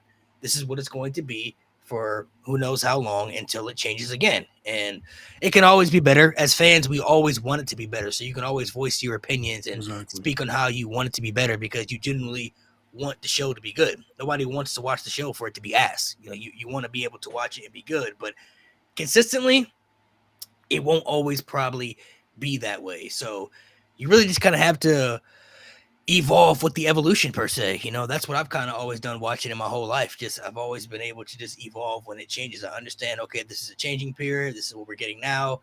I don't compare what we get now to opposed to what we got back then. I understand that when we grew up, the stages and everything were different and it was fun to watch. That's not where we're at anymore. That's the past. I don't live in the past. I can't reflect on the past because we're not living in 2005. We're living in 2025 now. So what we had back then it's not going to be this era. Every era is going to be different, so what you had in the Attitude Era wasn't what, you had in the New Generation era. What you had in the Ruthless Aggression era wasn't what you had in the PG era. When you had in the era after the PG era wasn't what you had in 2018, 2019 when it was really bad. So things are always going to change and evolve. Of course, I feel like there are always things that you grew up on that you want to be a part of wrestling, like the stage changes, the theme songs of the intros of the show, stuff like that. Like those are things that you grew up on and you felt were good and beneficial to the product. So you're like, hey, this was good stuff. Why not continue that trend? But they changing and adapting, and for whatever reasons are. I mean, there's people who are going to grow up in this era and think this is the best era because it's what they grew up on. What different do they know? So I feel like the evolving of changing, adapting and stuff is always kind of, to me, very important when you watch certain things, or just the expansion of life. That's just how life works, right? Like things are always going to continue to evolve within life. I mean, technology now, what we had even 10 years ago is more advanced. You know what I mean? Go back and look at some of them PS4 graphics on games opposed to now. Thought them PS4 graphics was it can't get no better. How can they possibly upgrade from this? Now you look at it now, it's like, bro, how can you there's no way they can get better now with the PS5 graphics. Like, I don't know how. I don't know how they do it. And then the PS6 probably gonna be even crazier. You know what I mean? So it's like things will always continue to change. Sometimes the change isn't what people want, and sometimes the change isn't always good, but that's just how life works, right? But okay, so here's my follow-up to that, because I understand what you're saying. But there are things that are allowed to change, and you're right, when they change, there's nothing you can do about it. You just have to adapt or stop watching, right? I understand that. But when the things that are stuck in the past are this vital to your business model and to the audience that you're targeting, it's not up to the audience to just suck it up, Buttercup. That's not how anything works in business. So when I see WWE completely disregarding, for instance, the comfort and safety of the women on their roster because they want to do business and get blood money from Saudi Arabia, or allow Brock Lesnar to just trollop about the locker room. And you say, oh, well, that they didn't respect women 30 years ago either. Yeah, but it's time for WWE to grow up and to change how they do things. And for them to say, oh, back when we were the most successful, there was energy in our crowds, and our sets were unique, and our shows were well booked, and we didn't do a 3-minute ad between every match. Oh, but let's just get rid of all that shit and fuck the enjoyment of the audience, I guess. There are things that I believe are not the audience's responsibility to just get over. Because when you start throwing down hurdles in front of your target audience, making it harder for them not only to access your stuff, going from the network for $10 a month to Peacock for $10 with a limited library, now to ESPN for $30 and no library, not only are you making it harder to access what you have, you're making it less enjoyable to even watch it when you are able to access it because of your relationships with Saudi Arabia, because you continue to book Brock Lesnar even though everything's going on with him, because you continue to utilize booking patterns and booking behaviors that were in place 6 years ago that didn't work 6 years ago. So why the hell would they work now? So yes, you have to adjust to certain things. You have to adjust to the times. You have to accept the fact, as a Dolph Ziggler fan, that your favorite guy is not always going to get the treatment that you believe he deserves. All of that you're absolutely right. But I don't think it's going to do anybody any good to hold WWE blameless in that matter, and to allow them to just continue to do whatever they want to do for the sake of money or for whatever reasons they are doing it. Because that's when I get pissed off, is when Triple H is swimming in his pool of money saying, oh, they're going to watch anyway. Keep watching. Follow the story. And to use that as an excuse to just do whatever you want on and off screen, that shit don't fly with me. So it works both ways. Yes, we have to adjust, but I also think it's fair to expect a company like WWE that's been around for as long as they have been around to recognize when things aren't right or when things aren't working. So it goes both ways. Yeah, so I agree. It definitely goes both ways. One thing I definitely want to point out, so when it comes to the Saudi Arabia stuff, people definitely have to accept and adapt that that's going to happen. Saudi Arabia is working with every sports promotion now. It's not just WWE. They're holding an NFL event out there next year. They've done boxing and UFC for years. They're holding the World Cup in a couple of years. Like, Saudi Arabia is moving up, not just with WWE, they're adapting to all sports in America. So WWE just been on the trend for years, because they probably realize this is what's going to happen for the future. And of course, the money's there. Now, yes, you can talk about them selling their souls to the Saudi blood money, but realistically, when you're a business and they're offering you $300 million, nobody's turning that down. Let's be honest. It's $300 million right there. That's a lot of money. That's a lot of money that's going to benefit your pockets and your product, despite whether fans like it or not. We're talking $300 It's not about the fans. It's about the women on the roster. That's who says some of the women don't mind it though. We can't speak for them. Like, we can't speak for all the women though. Like, we don't know how the women genuinely feel. Like, some of them may not like it. Some of them may like it. There are women who go over there now and wrestle for the events. And they've been doing it for Bianca. They said Bianca's done like 10 shows over there now. So we don't know how the women necessarily feel about going over there, but it's gonna happen though. Because we're not allowed to ask because it's just that we're going down a rabbit hole because the kingdom of Saudi Arabia is anyway. It's something else entirely that we just are not equipped to. Yeah, it's something else. It's something else. I mean, if you know the culture and stuff about Saudi Arabia and the Middle East, of course, there's those are concerns to be by. But like I said, we don't know how some of the people feel about it. And I should be clear, just in case anyone misconstrues what I'm saying, it's not the people of Saudi Arabia. It's not the people of Saudi Arabia that I have a problem with. I just want to make that clear. Not all of them. I won't say anything else. But it is not it is not the general public of Saudi Arabia that the people that go to these shows seem to be super into it, right? Aside from that first one, which we all try to forget. But the crowds that go to these shows seem to be legitimate, excited wrestling fans. But it's everything else around it. So that's my problem with it. And there was a point someone said in the comments, right? They said genuinely no disrespect. And there was none taken. They said fans complain and we still watch. And look, I get what you're saying. I get what you mean. But at the same time, us up here, number one, is kind of our job. Right? It's kind I want it to be my job. I want it to be it's kind of our job to analyze the product and give our opinions on it. But also, I think it's also a thing like I mentioned earlier, like I've been watching Raw and watching WWE since 2007. Like, it's been a part of my life.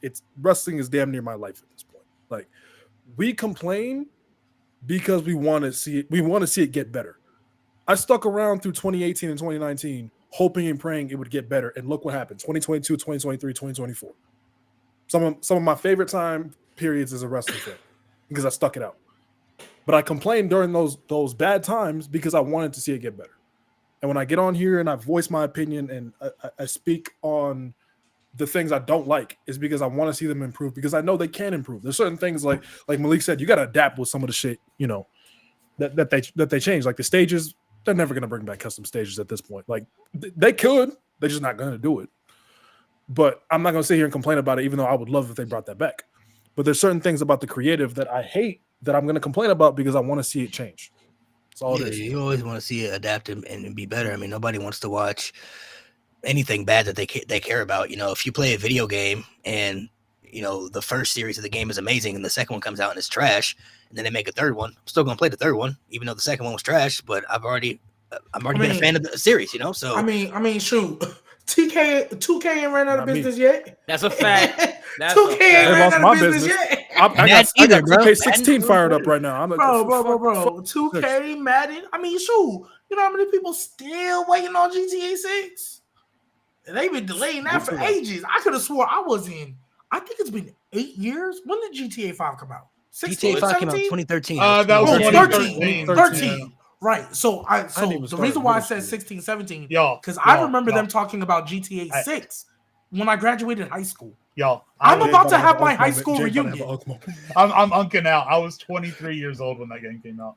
23. I was 20. I didn't even start middle school yet. I was in high school, bro. I had just graduated high school when GTA 5 was out. 2016, I was my freshman year.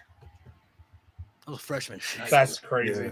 Wait, let me see the exact date when that shit dropped. Y'all can tell. Well, I mean, things like I said, things are always going to change. Like I said, I just started. Madden, people are always going to buy Madden, right? No matter how good and bad the games are. 2K, like not me. WWE games, like those games are always going to sell because it's been a tradition for years, though. Like people expect the games to come out every year, and if let's say 2K next year they said, hey, we're not doing the games anymore, there legit would be people who would riot about that. Like, what? We need a 2K game. We're not gonna play basketball game anymore. Like, what we need that game, bro. Like, shit.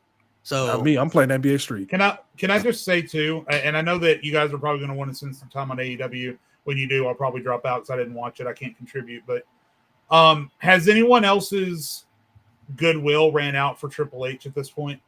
As far as that's a good question. The goodwill, because we gave him a lot of goodwill when he came on. Yes or no? And the more I think about it, a lot of the great stuff we were kind of giving him credit for was leftover stuff from Vince McMahon, like the bloodline that started during Vince McMahon's era, right? And Triple H did okay, and he did great at a lot of things at first. He improved it. The tag team division got better. The women's division got better. But at some point, the balance just gave way. And like someone like Julia, who doesn't feature at all week to week, your tag team championships are a joke because they never get defended. They can't decide if the Wyatt Six are good guys or bad guys. So I think my goodwill with Triple H has run out, and I feel like as a collective, at some point we need to start holding him accountable for his bullshit because. 100%. I felt that way when he said that Stephanie shit, bro, about her being sick. I was like, I don't know if I believe you. I'm not going to do that when it comes to people being, because not a lot of people. I mean, and the reason why I'll never really say anything about like when people are off TV, which is why I'm saying even though I never wish this, I hope it's like an injury or something for Jacob, is the Bray Wyatt situation. If I'm being honest, nobody knew what was wrong with him. They just knew they pulled him out. Hey, we're pulling Bray Wyatt out. He had a situation that was eventually going to take his life. Not a soul knew. And WWE respected their decision not to tell anybody. So I'm never really going to doubt that, right? I'm not going to question that because I think the Bray Wyatt situation really kind of showed me, okay, you guys aren't, I mean, I know it's bare minimum, but you guys are pieces of shit human beings. Right, but because I'm pretty sure there was a good amount of people wondering, where's Bray Wyatt? Where's Bray Wyatt? Why aren't you using him? Criticizing him for not using Bray Wyatt, and then all of a sudden, oh shit, you know what I mean? Like, so that I will say. But Jay, to answer your question specifically, you're right. The biggest thing that we talk about in when Triple H took over is the bloodline stuff. Yes, that is left over from Vince McMahon, but I don't give Vince or Triple H credit for that because that was mainly booked by Paul Heyman. Paul Heyman and Roman Reigns pretty much had 100% control. So when Roman Reigns went part-time, would have went part-time with Vince too, right? Like, so that's kind of where I feel on that. But he already started the goodwill overall, I think I'm only going to speak for me.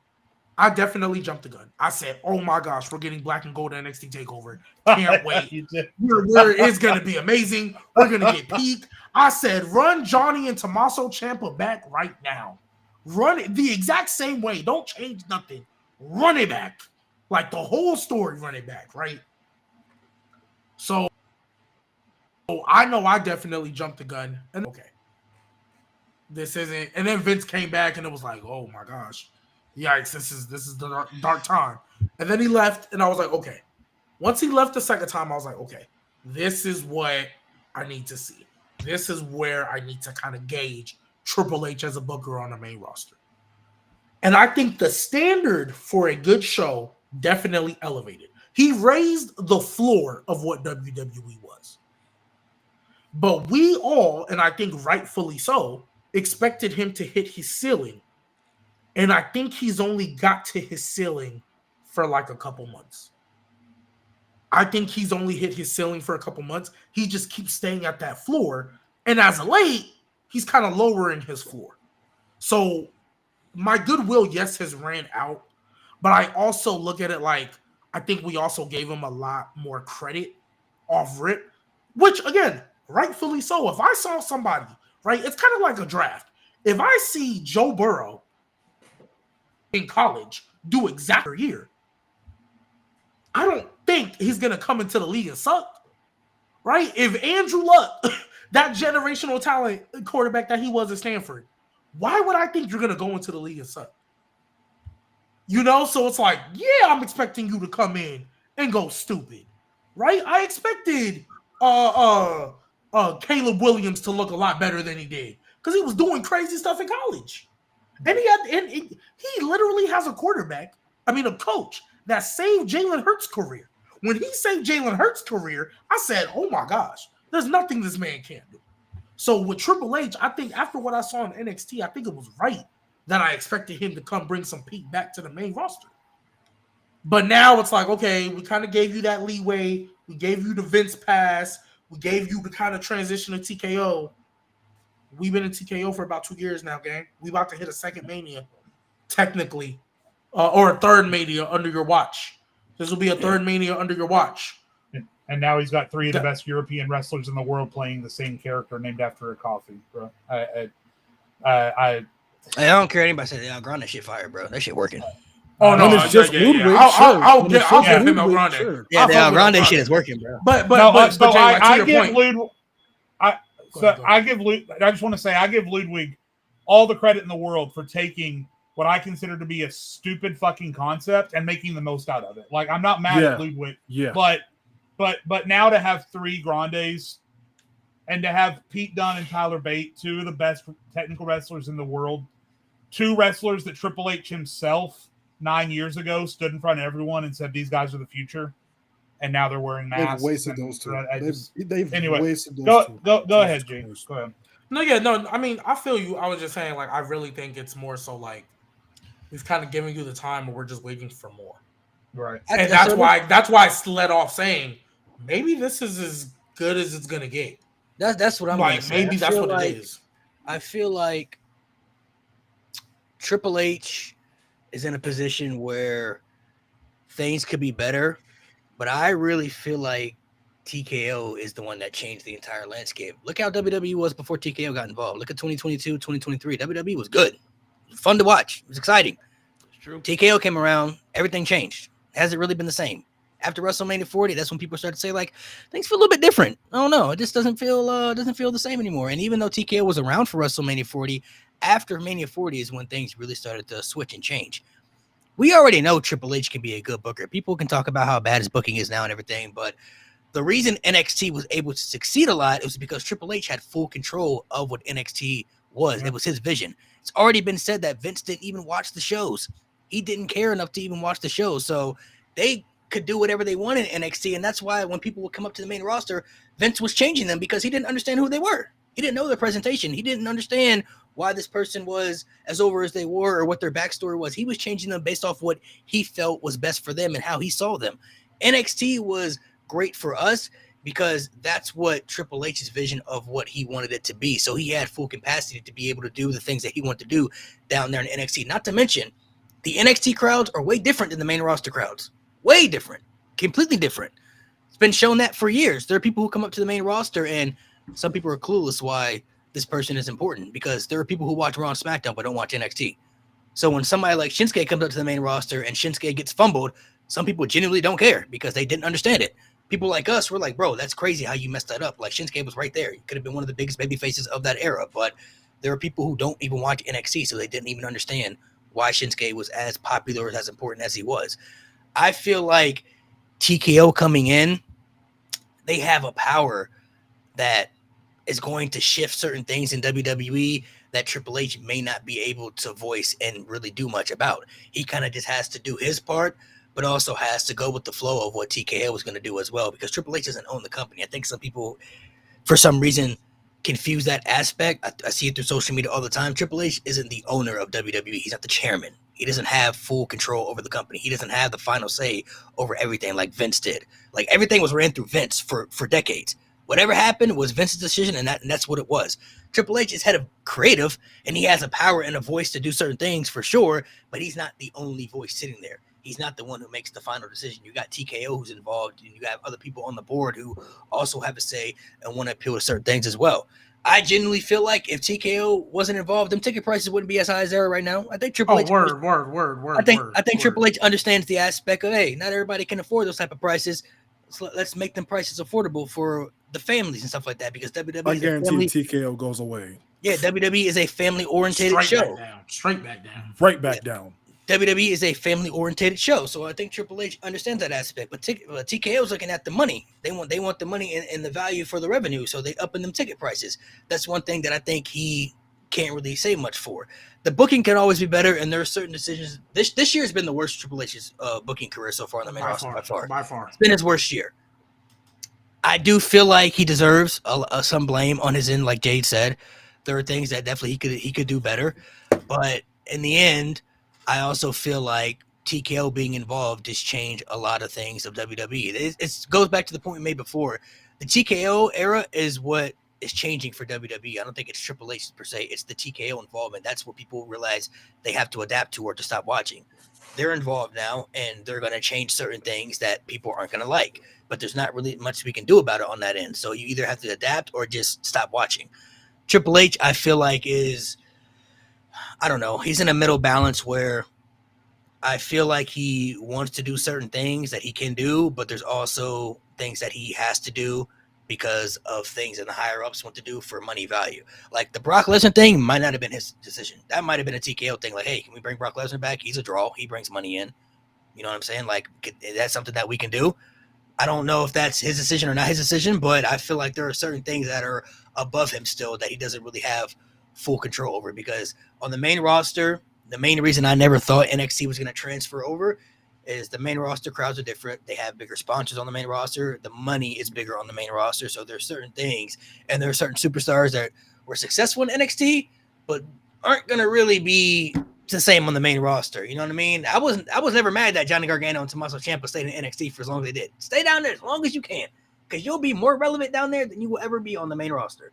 And it's been shown like that. Obviously, there's certain people that are going to come up that they want to use, Braun Breaker and stuff like that. But those are people that they already know that they see visions for. Hey, that's one of our next guys right there. Stephanie, she's one of our next top stars right there.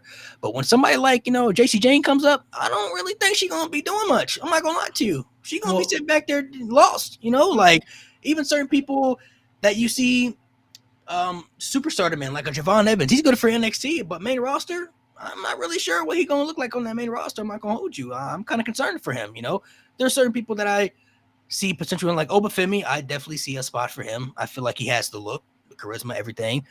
Braun Breaker was inevitable, but there are certain people that you see on that NXT roster that you like right now, but when they come up from NXT to the main roster, when they come up, I'm not really sure they're going to be what you think they're going to be. So Sol Ruka, the Mafia guys, there's a couple of guys on NXT that I'd be concerned about going over on the main roster.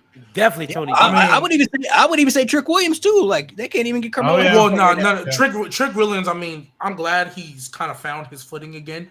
Ironically, because they put him back as a heel.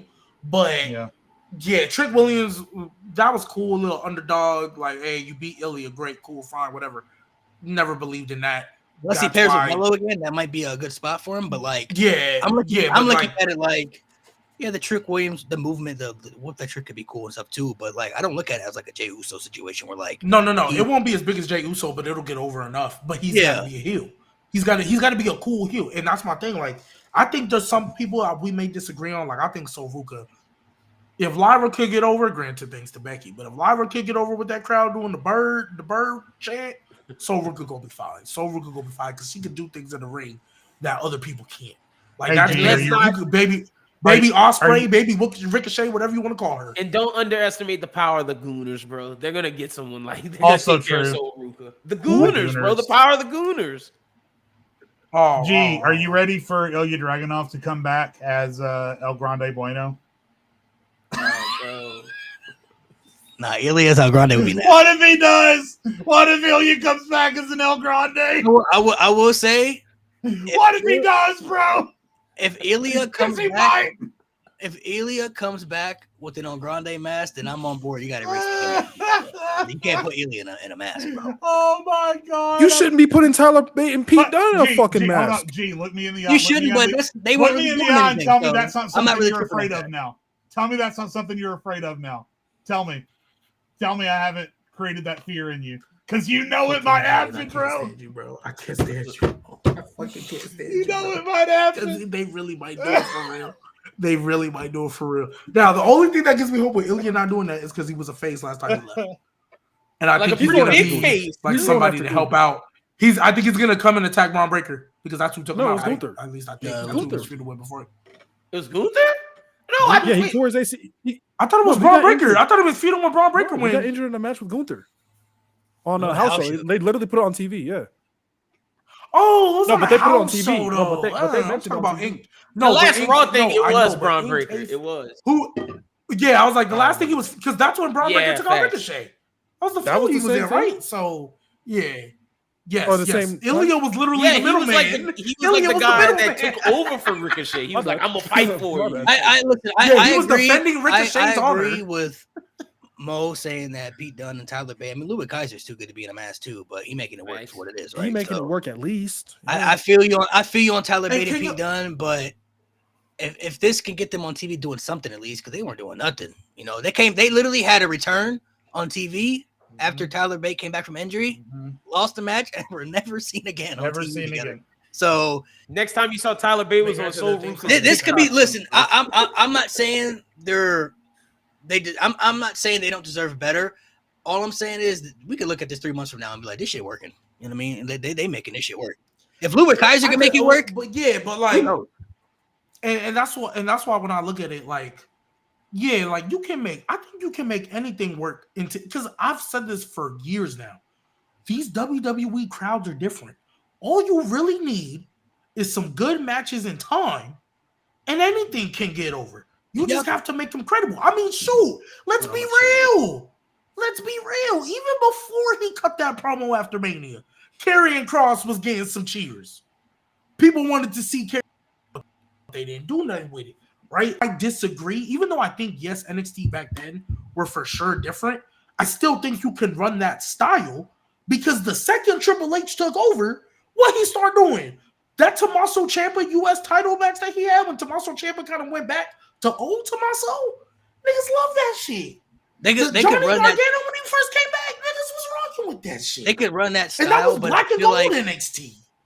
I feel like they could run that style, but I just don't think it'll work as much when the crowds are just different. I feel like if people watch NXT more, it would work more. But when there are people who genuinely watch WWE, but they don't even watch NXT, which has been the best show they've had for years, it's different. But when I'm talking about they can run the same style, Cody Rhodes can put on an NXT style match. Now the other people like Jey Uso, probably not. So yeah, there's gonna be some drop offs with a couple of people. You're not gonna get them type of matches. Like the match quality, that's not what I'm really talking about for real.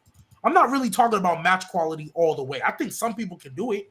Like I think you can put like your top contenders right now, other than maybe Jey Uso, I think can all give you an NXT takeover style match. That's not what I'm really talking about though. I'm talking about just the consistency in depth and stories.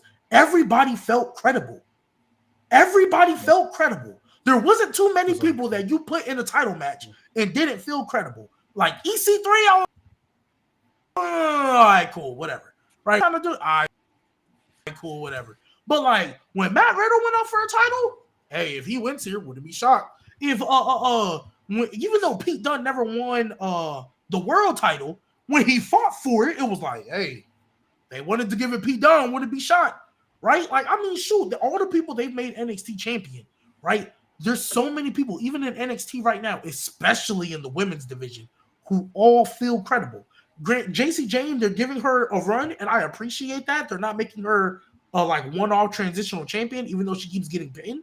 But if Jada finally win that title, wouldn't be shocked. Lola, I know she's not gonna win it, but like, or I know she didn't win it, but like, if Lola eventually finally got it, wouldn't be shocked. If they would have gave it to Blake Monroe, if they give it to Jordan Grace, or if Stephanie come back and win the title back off her, wouldn't be shocked. Like, there's so much depth, and I think it's because of the way they book. It's because of the way they book. You can book like that on the main roster. I'm shocked though that Jordan Grace, I'm a little bit off topic, I guess, but I'm shocked that Jordan Grace hasn't. I thought they were going to put the rocket on her immediately. I'm a little bit. I thought she was going straight to the main roster. Because people already know her. I think they're trying to give JC some time.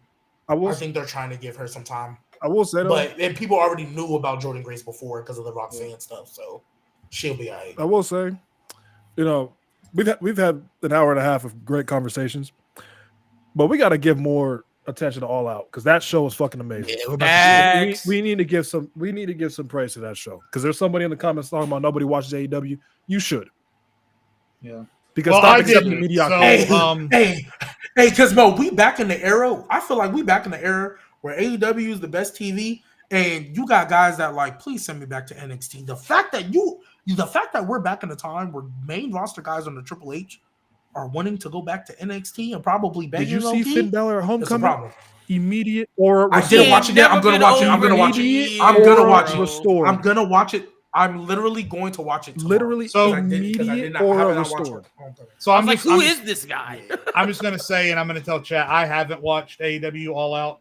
I probably will, but I'm probably just gonna have to go and find highlights on YouTube or something because I can't afford Skip the to- first 2 matches. Skip the Okay, first 2. I remember that. Mhm. But so Yeah. I'm gonna hop off because I don't want to disrespect it by just sitting here because I didn't really watch it. So I'll see you guys next week. All right. All right, Jay. All right, Jay. Hey, wait. Why do you have CM Lee?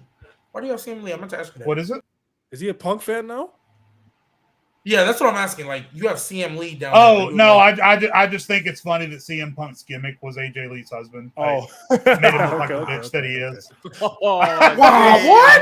That's all Come it is. on, he can't love his wife now. That's That crazy. last one was a little bit fun. I'm delving into. He's the a CM good Punk husband, story. man. That's all it is. He's a Yeah. good husband. Yo. Oh, but the Oh, comments man. are Yeah. right. This is the MJF background. and Mark Briscoe started the incredibleness that was, That was all good. out. That was Bro. good. That was Oh, wild.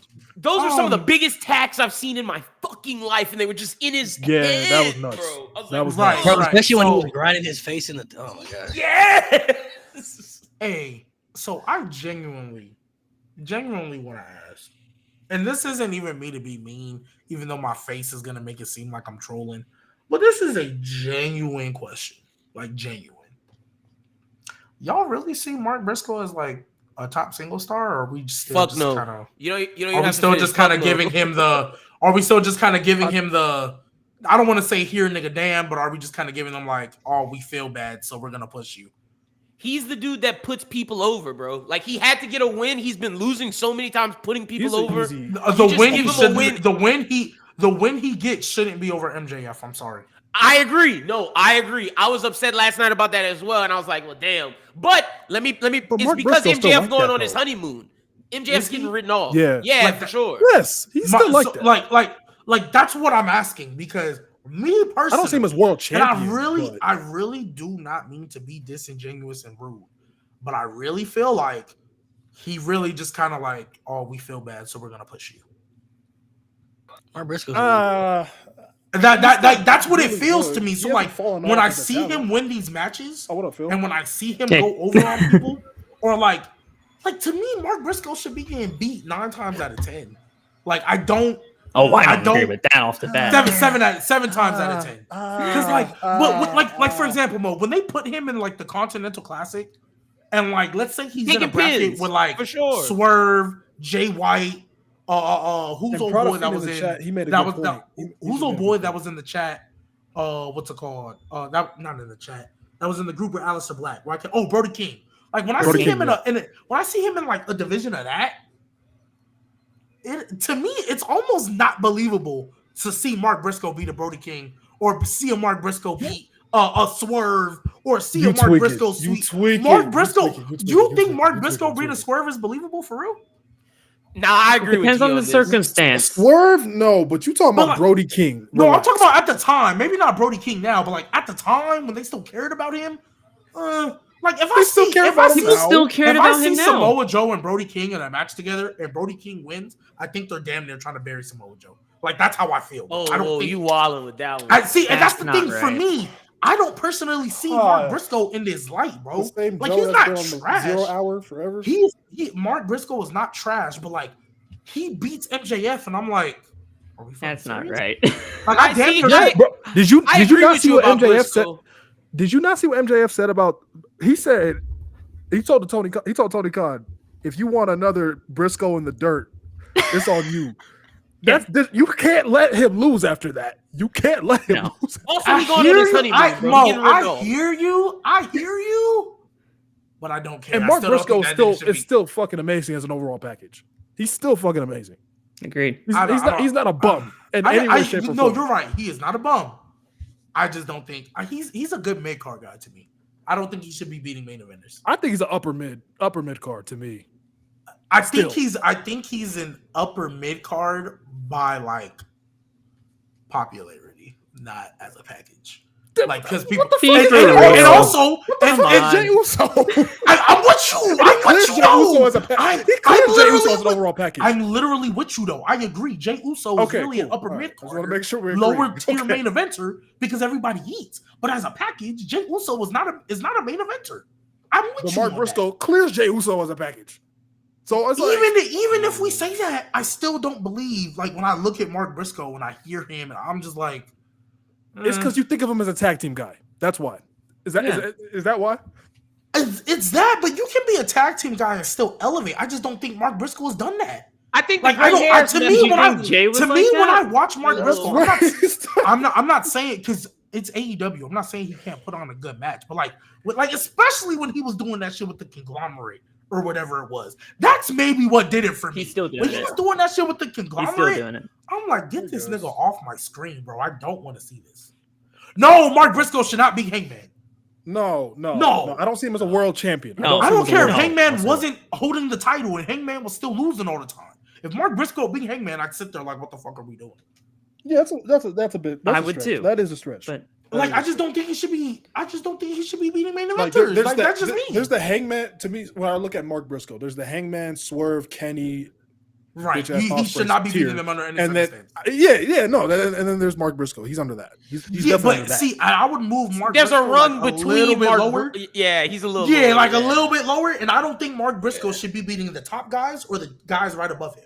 Like the third tier, I don't Mo. like real talk. Okay, I'm not mad. Because didn't Mark Briscoe beat Ricochet in a match? Didn't Mark Briscoe beat Ricochet in a match? Yeah. Once upon a time ago. Mm-hmm. I understood that one a little more, but I was like, we're kind of pushing it. Wow. But I let it slide. Because with Ricochet, his character, I was like, okay. Yeah. Okay. Yeah. But we're pushing it a little bit. MJF, I don't give a fuck. You shouldn't have beat him. I don't care. Nah, after what MJF said, no. You can't say what MJF said and right, not have him right. It just doesn't sit right with me. Like it doesn't look right to me when Mark Briscoe is beating somebody like MJF. Without the context, I knew that Mark Briscoe was going to win that match. Without the context of the feud, I hear you. But with the context of the feud, nah. As soon as I heard MJF say that to Tony Khan, I'm like, look, MJF is losing that match. The eggs are unscrambled. He's got to. Fucking hilarious, bro. Hey, and shout out Ricochet because his match with the Gates of Agony versus the Hurt Syndicate, that was a good. I thought it was a good match. That was bullshit. Who else was with Bobby in them? Because I didn't watch who else was.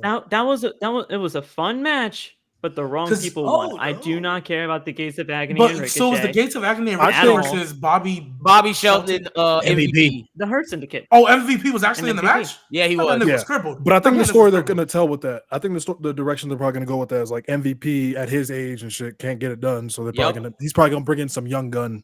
And MVP talks about that on his pod, like how they were trying to put over these. They were trying to find the right young guy to join them and the right young team to put over. I think Mo is right. It's going to be talking about how MVP's losing his ability to wrestle. And I think this is just the start of it. The Hurt Syndicate is also like, I heard they got some heat. Right now, Lee Moriarty is the guy that's being rumored to join. Which would actually be great. Which would actually be great for him. Yeah. But I also heard Bobby and them got some heat because they didn't want to put people over. Like, who are the tag champions right now? Is it still them? Bandito and tag team champions. Brodito. Yeah, Brodito. Brody. Yeah, FTR lost. Yeah. How behind are you? He real behind, bro. I guess I'm more behind. Wait, they won that Forbidden Door. Yeah. Wait, when was Forbidden Door? How many weeks ago was that? Like last a month ago? Yeah. FTR won at Forbidden Door? I don't remember. No. FTR did not win at Forbidden Door. Brodito did. Brody King and Bandito. Yeah, I guess I'm behind a lot more. They had a Fatal 4 ladder match last night. It was fire, by the way. That was fun. Yeah, it was really good. It was very good. That was another good match. Very good. Which, bro, I thought Speedball outside of a tag team. Bro, his knees, bro. I wanted Jet Speed to win those titles so bad. Speedball. They'll get their time. Malik, I thought I'm glad the Bucks didn't win. Ready when he jumped into that ladder. Bro. The Bucks would never win. I've been such a Jet Speed advocate to win those tag team titles ever since their match at All In that three-way tag team match. I thought they should have won it there, but when they did the ladder match, I was like, this has to be the time for Jet I didn't even know Brodito was gonna win them shits. Didn't I thought happen. FTR was gonna win it, and they were gonna do Cope and Christian. FTR and then do Cope and Christian for. So how do y'all FTR. feel? Yeah. Okay, so I still think that yeah, I mean happens. that still probably could happen. Yeah, I would be shocked. I've heard rumors and I think World's End probably. I've heard rumors and speculations about Edge's or Cope's contract ending at the end of October. I don't know if that's true or not, but I don't really see. Yeah, he's gonna be fine. Yeah, I think he'll still stay around and stick around because I think. And they brought Beth back. Hey, they brought I think him and Edge. I think him and Christian win the tag titles. Hey, imagine Edge signs like a 2-month contract just to fight John Cena and then goes back to AEW. A one-night contract, bro. If he was the retirement match, I'd be so. Somebody said how I feel about them bringing that Tarzan ass beat back. So is Jungle Boy officially babyface or are both Luchasaurus females? Okay, wait. Okay, He's a baby. So Jungle Boy. He's not Jungle Boy though. He's not that. He's still Jack character. Perry. So yeah, he's still Jack They called him out on Perry. commentary though. They called him out on commentary though. He'll be Jack Perry. They did call him Jungle Boy. Yeah. So yeah. Here's my I don't want to see Tarzan and Jane. I love Jurassic Express. Care, unfortunately, that he's turned babyface. It's great. It was a great moment. I just don't think it's gonna work out well. Like Jack Perry, you've been calling yourself the scapegoat. I think it's gonna work. I think Jack Perry was killed when they aired that video. When they aired the video, yeah. Oh, he was killed as a singles guy. He was but that's what I'm saying though. I don't want to see anything else he does. Like every time I saw him after that, I'm like, I don't care. You want this nigga to retire? Damn. I don't care. I honestly don't care. Like they're not presenting him well. Yeah, this is fine, cool, and dandy. But like real talk, Luchasaurus, unless I missed something, shouldn't he still be mad at Christian? Nah, they already That's kind of done. But did he get his get back or he just got washed out? No, he hasn't gotten his get back yet. But that's why I think it's with Jungle Source. I mean, that's why I think it's Jurassic Express, and I think they're gonna fight Edge and Christian probably as a team. As baby faces? Now that I don't know. That's why I said I wasn't sure if they were baby faces because he's still. And Prodigy makes a point. That crowd was very happy for Jurassic Express to come back. Hey, the crowd very happy. Did you see the waving? Mo, this is gonna be so nasty, but I'm gonna use an example of why I still don't care. Oh no. You know that crowd was real happy when Jey Uso won the Rumble, right? What that mean? I don't give a fuck that the crowd was that happy. I don't give a fuck that the crowd was that happy. I don't even. I don't know, but my point is, I don't care that the crowd was happy. If I don't think it's gonna be good, like when Jey Uso won that Rumble, I said, "Wow, this is not gonna be good. This is not gonna be good. We are going to be sick to our stomach. We are going to be sick to our stomach." And it's gonna. And I said it was gonna be one or two ways. I can understand this one. I understand. Like I get it. I fully comprehend why and the logic behind it. I just don't like it. I don't think it's good. I don't either, bro. I don't want to see Jurassic Express back together, bro.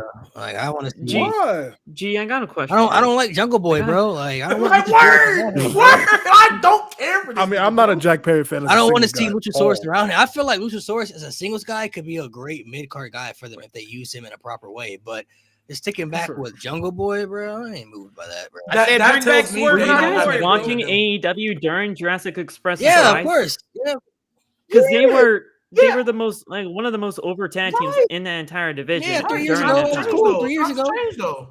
Jungle Boy ain't the same no more. He not. Yeah, but Jungle Boy to me wasn't really working that much. So what?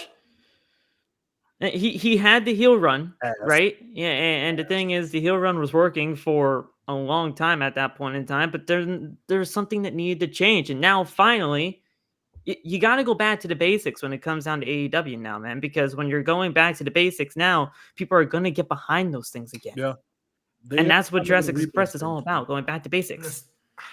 It feels like more nostalgia than anything to me. Like I don't think it's gonna last. We don't have anything to do for y'all. Hey, we can bring Jurassic. Bring Marco Stunt back while we're at it. Like okay, bring him back while we're at it. All right, that's where you lose me. But that's what I'm saying. That's where you lose me. If we're going back to basics, bring Marco Stunt back too. Why not? Like, you might as well. All Jungle Boy need to do is just shave his face again. Go clean, just cut off the beard, bro. It's see if he do that, I'm gonna be pissed. Cause I'm gonna be really not caring. He gonna look crazy, bro. All you gonna do is go back to the sideburns, cut off, go baby face again, and Yeah, it's just like it can go back to the probably will. basics, but some things we don't need to return. Nobody's not saying that it can't be popular. Of course, it could be popular for sure. The crowd's gonna love it. It's just I don't care to see it in 2025. I don't need the that. tag team I want back is Swerve and Our Glory. Bring them back. Can Keith Lee, it look like he ain't never coming back, bro. Keith Lee's never coming back. Yeah, nobody knows the situation with Keith Lee. I would say for me, the highlight of the night for me, I think, was Chris Statlander becoming AEW Women's World Champion. Yes. For me, long overdue for her. Chris Statlander has been my favorite in the women's division for many years now. And Toni Storm, you know, she's been carrying the division, holding it down, doing her thing. Mercedes Moné's been doing her thing on her end as well.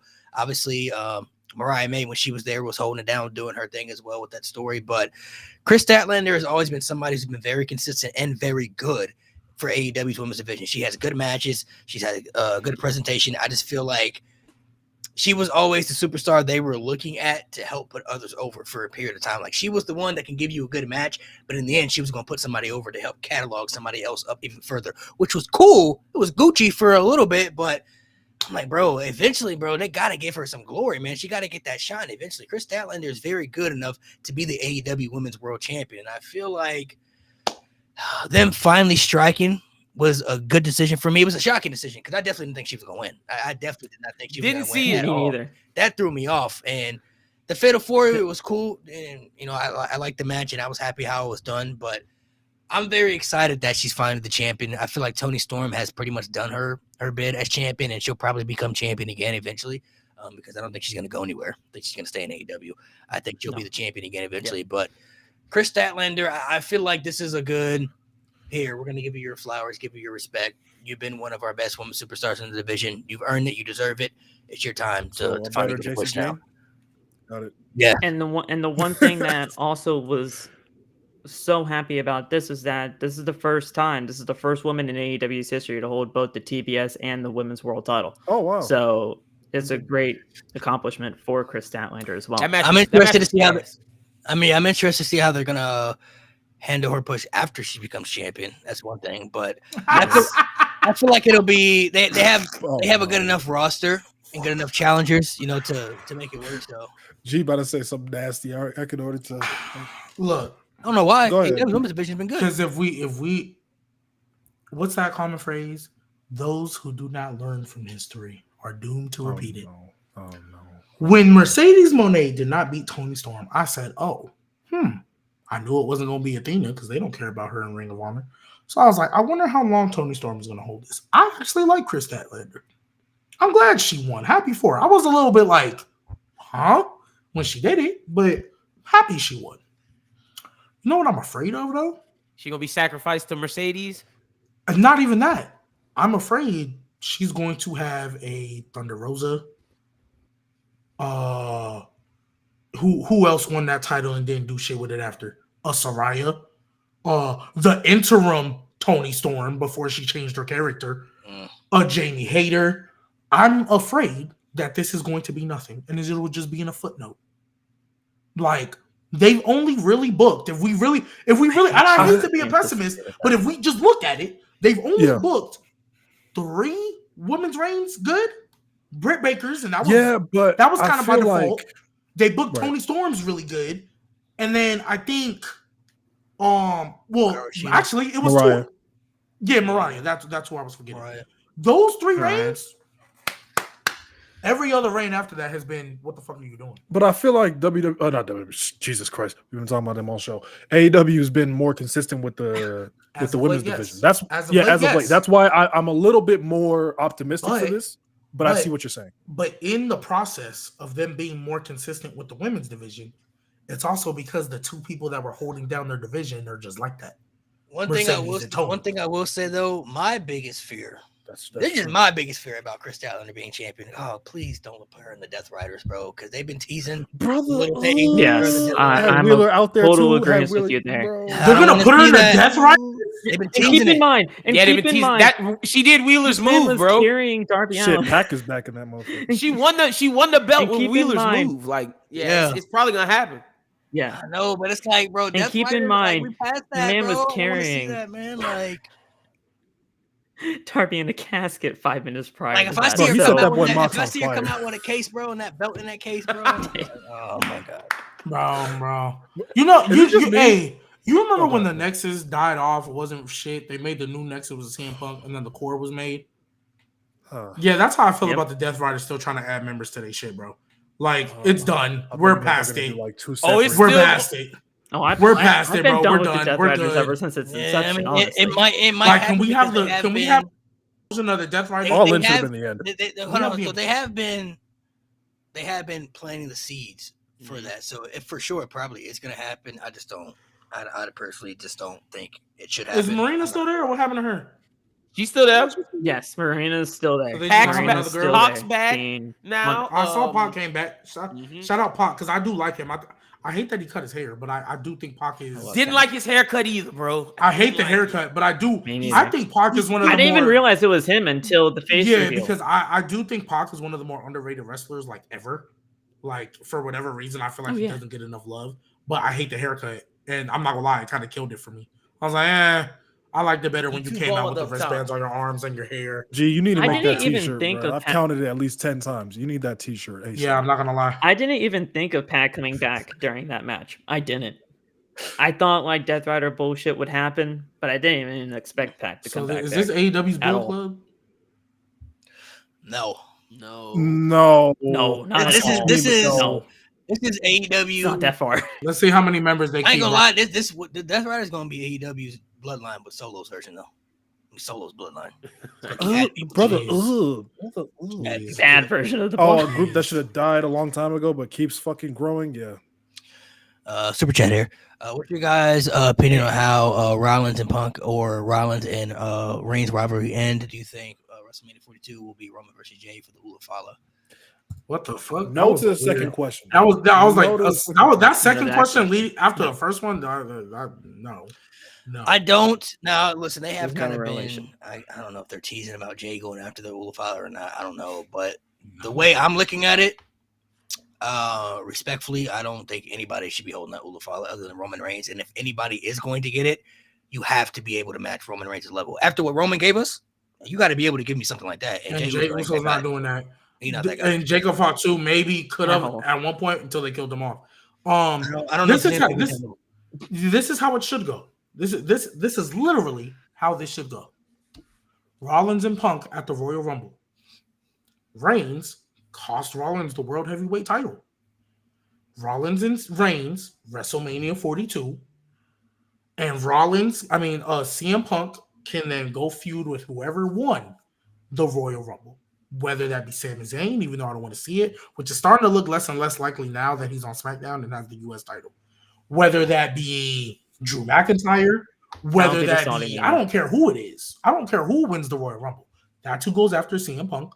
Shoot, you can give it to Gunther, a returning Gunther. CM Punk and Gunther, let them run that back one more time. I'll live with that. I don't care who it is. And then Cody, you either do two, because Cody's kind of the left off piece, because I know people talk about Cody and CM Punk. Cody, you can give him a returning Kevin Owens. You can give him a Randy Orton feud that we've been waiting on for ages. Whatever you want to do, because it's not going to be Cena. You can give him a elite level main event, something with a couple of people that are down there. You can do something with that. There you go. That's all you have to do. That it's literally so easy. It writes itself. You know what I'm gonna do? I'm gonna make another video telling Triple H how to save WrestleMania so I can be right for the third year in a row. Like I guess I gotta do that every week so Triple H can book something correctly. I think the way I feel it's probably going to happen, I think they're going to do Seth and Roman and Punk and Cody at Mania. I think that's going to be the world title. That's match. what I would do. That's Title what for I would do. title?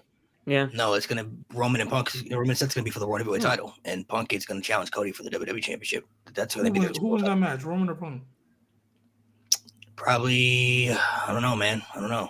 It's good. I feel like it has to be Roman. Like Roman could has be lost his for the world title. I wouldn't mind Roman with the world heavyweight title, but it's like I I don't wouldn't either. know if he really needs it. But PTO Roman with the World Heavyweight title? Okay. Hey, even if it's for like 2 months, fuck it. Why not? You think Roman Yeah. Reigns is gonna hold the title for 2 months, nigga? I'm trying to be optimistic. No, Roman Reigns, if he holds another title, he is bare minimum getting a 365.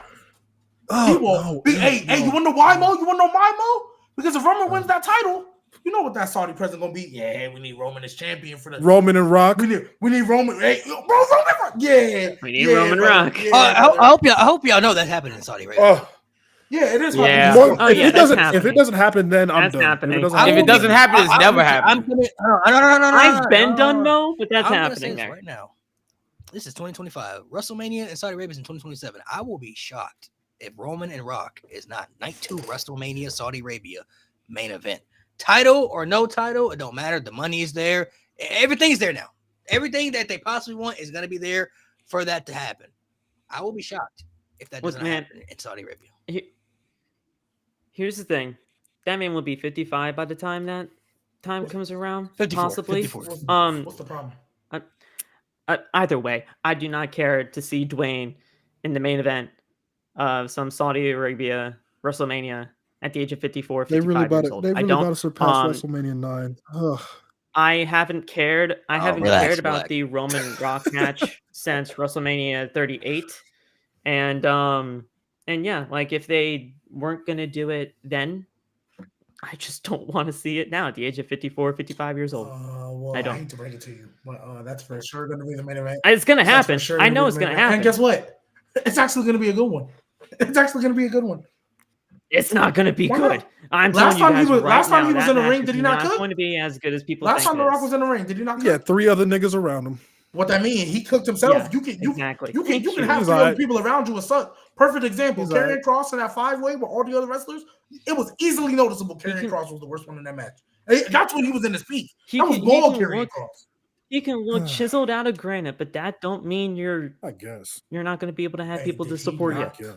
At WrestleMania, if he cooks, I'll give him credit. But I don't know. I'm just saying, did he not cook? Why can't it's a far stretch. He didn't take a bump until like 40 minutes in, bro. Hey, or that's the board member. TKO. He have to. Oh, give the me board a break. TKO. Give me a break. He sold that spear amazingly though. He didn't look okay. He didn't look bad at 40, bro. He looked. No, he did not at all. No. I'm not saying that. No. Because they actually trained. Yeah, he's not gonna step in the ring and not properly train. You don't think he's gonna train for a whole year? Of course, he's gonna come out. He's gonna have to. He's gonna come out on the Raw. He's gonna have to keep up with Roman. Come out on the Raw after Mania, after Roman Reigns beats Seth. Roman Reigns gonna come out talking all that mess. If you smell, look, we got to do it bigger. Riyadh season, WrestleMania 43, The Rock, Roman, WrestleMania 43. That's how it's gonna happen. He's gonna book it a year in advance. That's what they're gonna promote WrestleMania 43 on for a whole year. Here we go with Cena again. A whole year. Then it'll be twice in a lifetime. WrestleMania. That'll be his final match. And that'll be the biggest. That'll be realistically, like not even kidding. 20 years in the making. It'll be his final match, realistically, and from WWE standard, it'll be the biggest match they ever had. For sure. I'm not gonna be the Oh yeah, the money they're gonna make for that match is gonna be insane. I can only imagine the paycheck they're gonna get too, and it's gonna be insane. Because Saudi's I can't disagree with that. I'm not gonna lie. TKO always talk about they in debt. Just book your next 5 pay-per-views in Saudi. You'll get out of it real soon. Just book your next 5 pay-per-views in Saudi. If that's what we gotta do to get rid of TKO so they can pay off and go away. For real though. I'll live with y'all know Saudi be bringing out the bag for WWE. Just literally book your next WrestleMania. So look, we got WrestleMania 43. Book SummerSlam over there. Book Money in the Bank over there. Book Royal Rumble over there. Book what's the other 2-night event they doing? I know they want to have one more. Oh, hey, look, War Games over there. But it is SummerSlam. TKO's out of debt, just like that. Bro, the WWE, just like that, TKO was out. IWC crash out would be so funny, bro. Hey, a good amount of debt though. Yeah, they're what, $3 billion? $3 billion? TKO's gonna pay $1 billion for each one. Oh, for sure. Look, I can't disagree. The whole thing with the Saudi stuff, like the Saudi stuff was inevitable. Yeah, like that was always gonna happen. Riyadh at this point, I can't be mad.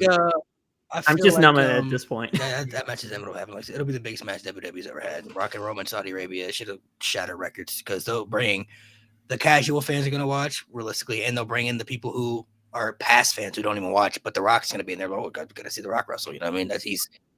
So it'll bring in ridiculous amount of fans. Like I said, the money they'll make is going to be crazy. Like, I don't hear nothing. Like I said, I don't hear nothing about nobody being in debt before, because Rock Cena at WrestleMania 28 was the highest bought WrestleMania pay-per-view in history. Rock Roman in Saudi, your debt should be paid by then. And they're literally paying what, if people ain't got it now, they'll pay them $30 for ESPN to watch that. For sure. Yeah, for sure. Some people VPN. Oh God, I'm VPNing forever. Hey, man, until they shut that down. We are not promoting illegal activity. Anyway, to go back to it ain't illegal. I ain't been arrested yet. To revert back to AEW, Hangman versus Kyle Fletcher was really, really good. If you guys hadn't seen that match, highly recommend really good. Go see that match. Kyle Fletcher might have a future spot in that main event scene. I'm not gonna lie. I feel like he's one. He for sure was. He's one of the young guys they want to build up. That was the biggest match of his career, and he hit out. He's one of the young guys that they definitely want to invest into. I feel like him and Takeshita are the two guys that are young right now that they definitely want to invest into, that they should invest into for their future main event scene for AEW. Takeshita's probably going to win the New Japan world title over in because he just won the G1, so he's probably going to win that next month. Him and Okada might. I think he's still winning the unified title of it down the line. Takeshita? Yep. Yeah. Oh, like beating Okada for it? Yeah. Yeah. Because they're eventually gonna put Okada back as babyface. That's why every time Don Callis members feud against each other, one of them got to turn babyface. So yeah. Dorada I think they've been telling that story with Takeshita recently anyway for him to turn face. So yeah, so shout out that. I'm glad Kyle Fletcher is back to his prominent rise, because it was a little touch and go for him. That match was almost 40 minutes. Yeah. What, Hangman and Fletcher? Yeah, it felt long, but it was enjoyable. Yeah. Shout out that man, because I was a little worried for Kyle for like a month, but really he hates the Dustin decision so much. Yeah, I hate the Dustin Rhodes decision tremendously. Like, you literally were giving a layup. I think he was gonna beat Adam Cole anyway, but you literally were giving a layup, and you gave this nigga nigga damn for what? Yeah. I could agree with you there. I honestly thought that, first of all, Kyle was going to beat Adam, but I thought that, Kyle Fletcher, he just should have won the title there instead of doing the whole Dustin Rhodes thing. It was like for what? For sure. Like, it's literally a footnote in history. It's not anything. It was thrown together last minute. I didn't care about it. I feel like it's different when you're doing stuff for a moment that people are going to remember. Like, I use this as the comparison all the time. But Jey Uso tapping out Gunther, whether we like it or not, people are going to remember that forever. Whether for a multitude of reasons. That man never used a sleeper in his life. People are going to remember that for the worst reason ever, and the good reason. Nobody's going to remember this Dustin Rhodes win come later on. You're not going to be like, oh, you remember when Dustin Rhodes won the TNT title in that 4-way? They're going to be like, what? More people are going to look back at this and be like, why the fuck did he win that 4-way? Like, that was actually really fucking stupid. That's what they're going to say. Yeah. The one thing I did not like about All In, and I'll stand 10 toes down on this, was the Eddie Kingston return. That shit was ass. The match was mid as fuck. Not only that, Mo, but you wasted the surprise of Eddie Kingston. You do this whole entire thing on an episode of Collision, which nobody watches, by the way, and then all of a sudden to have Eddie Kingston answer the challenge from Big Bill. It's on social media, and then that's it. You don't do anything prior to even say that Eddie Kingston's coming back, or what even is the status of Eddie Kingston. Because sure, he's been out of the company for 16 months.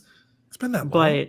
But you're doing this based on a social media post. Not employed, or he had a broken leg. Okay. Oh shit, that's what it was. Okay. He had a broken leg. He was in New Japan. He wrestled the guy that's with the Death Riders now, or at least associated with them. Oh, I know you talk about Gabe Kidd or some shit like that. Gabe Kidd. Yep, Gabe Kidd. He was wrestling Gabe Kidd at New Japan Resurgence last year. And he broke his leg when he did a superplex from the ring apron to the floor, and his leg hit the barricade. It was bad. I watched it. I didn't watch it that night because God knows it's like 3 a.m. in the morning. Right. But no. But yeah, he came back and they just wasted the entire surprise of it. for a match against Big Yeah, Bill. that match which was I not just that did great not to like That's probably whatsoever. the least best match on that show for sure. Are we gonna are we Yeah. are we entering the realm where we can have a safe space to have a real conversation? About You what? said what? Are we gonna enter the safe space where we can have a real conversation right now? About? Because I was About what? definitely one of the minorities at this time when I said it. I just want to know if the tune has changed. We still rocking with Eddie Kingston like that? I've never been the biggest. Oh, people love Eddie Kingston. And I don't understand. People And love I Eddie don't Kingston. understand I it. agree. I see his talent, Here- but he's not my cup of tea. That's just- Eddie Kingston is just relatable to I- people. He's real. When he Very speaks, relatable. he's real. Yeah. Like, as far as his talent, He's a real sure, guy. you could debate his talent. Like, yeah, it's very mediocre. Like, there aren't too many Eddie Kingston matches that I'm going to go back and sit back and rewatch for real. But he's Yeah. relatable to a lot of Right. people. Like, when he speaks, people believe in what he says. He's authentic. I can see where people come from when they say that they aren't fans of Eddie Kingston. At least Because go like there. for me, Because I see it. like Malik, you just said Eddie Kingston is real. I think the only like real thing he does is just cuts people off in promos and tries to sound unscripted as possible. And then it ends up just being annoying. Like, shut the fuck up. Like, shut up. Like, we know it's a promo, but at least let him get the promo out. Like, he loves to do that. Oh, I'm gonna make it seem like we're having a real argument. But like, nobody wants to just hear people yell over each other on a TV show. Like, I've never been the biggest fan. I like when people go ballistic. I'm like, okay. Oh, someone said he's Eddie Kingston is Mark Briscoe without the wrestling. That might be, yeah. Yeah.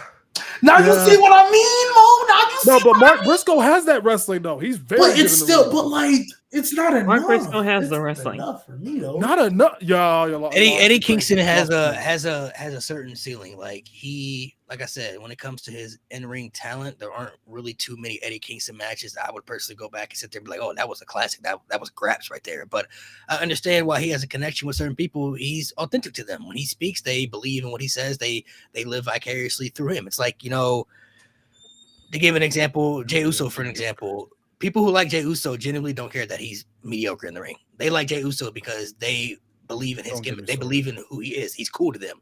When they watch Jey Uso, I feel like they genuinely want to be like him. His entrance is cool. His presentation is cool. He gives off a cool presentation. They don't really watch him, though, to give graps when it comes to in-ring ability. Like, his matches are mediocre at best, you know? So I think Jey Uso fans understand that, you know what? His in-ring skills, not that best, but I don't really like him for his in-ring skills. I like him because of what his presentation is on TV. Sometimes people have that connection with audience. The perfect person that made that example is Goldberg, the most mediocre wrestler you will ever watch. But people who love Goldberg genuinely could care less that his matches were squash matches.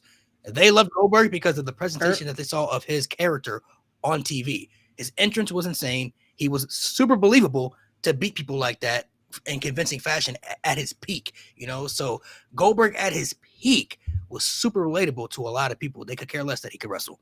Some people are like that. You use Bret Hart as an example. People who love Bret Hart because he's a wrestler. He puts on good matches for them. Care less about his promos, though. They don't care if his promos are that bad or mediocre. They watch Bret Hart because they like to see him wrestle. Some people aren't able to do both. Some people aren't able to have a Shawn Michaels effect where you can cut promos and you can have good matches at the same time. Like, you could do everything. Some people don't have that, effect for them. So Eddie Kingston is one of those people I feel like, just based off what I've seen him do in AEW, when he talks, he sounds real. He doesn't sound like a scripted character. It sounds like him. Like, this is who he is, like, for real. Like, this is how he really talks. It's how he really walks, how he really acts. That's what people. Sometimes the realism in wrestling is what people gravitate towards do more. You know what I mean? I feel like that's what Eddie Kingston presents. That's why people like him.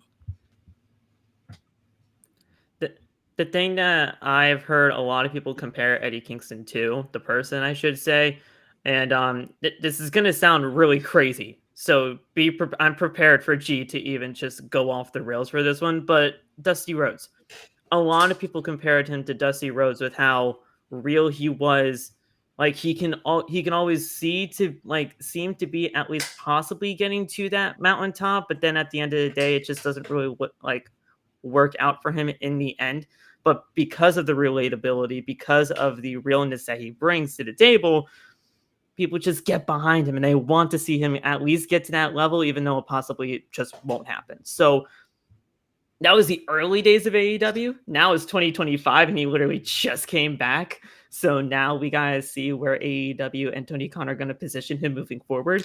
Yeah, because Eddie Kingston at one point, a couple of years ago, like 2-3 years ago, but when he was really over, there was talks about him being the world champion, bro. Like that's how over he was. Like there was talks about putting that world title on him. Like that's what I'm talking about, right? Like I mean, he was at least in the talks of possibly getting there, but it didn't work out. It just wasn't there, possibly. So what were the titles that Eddie Kingston was holding before he got hurt? He had like 3 of them. What were them titles? Oh, that was the whole.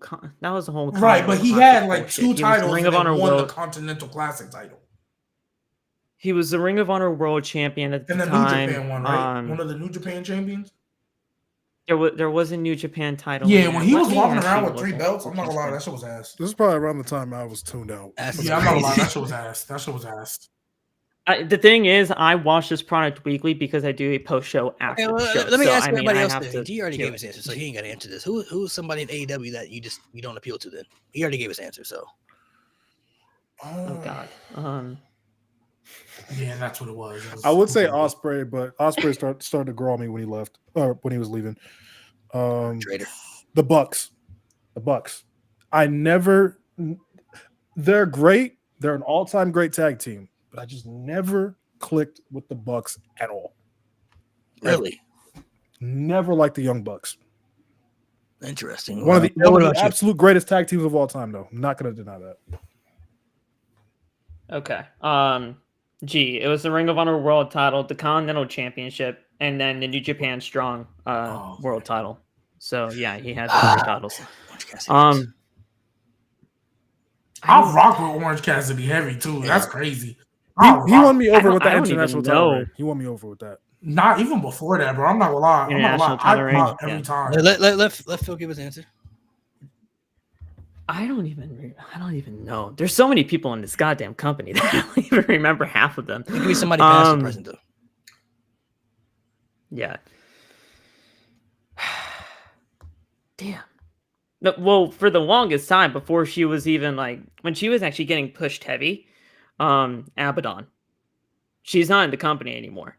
But when people were talking about Abaddon like crazy. Like she was going to be something huge, and she was a zombie gimmick. I never saw anything good for her. She wasn't anything all that special to me. The in-ring stuff was never that good. She just really could not gravitate towards me. I want to give somebody better though, because obviously Abaddon is nowhere near to what the caliber of AEW's roster is now. But yeah, until I figure that out, we can move on to it. I low-key got 2 more. Well, technically 2 more. One of them, Sammy Guevara, never a fan of him. I thought he could put on a good match, but that's another one. It's AEW. Almost everybody could put on a good match. Everybody can wrestle, bro. So I don't care. Yes. Right. Yes. Another one. And well, you gonna hate this. Any woman that was on top during the pandemic.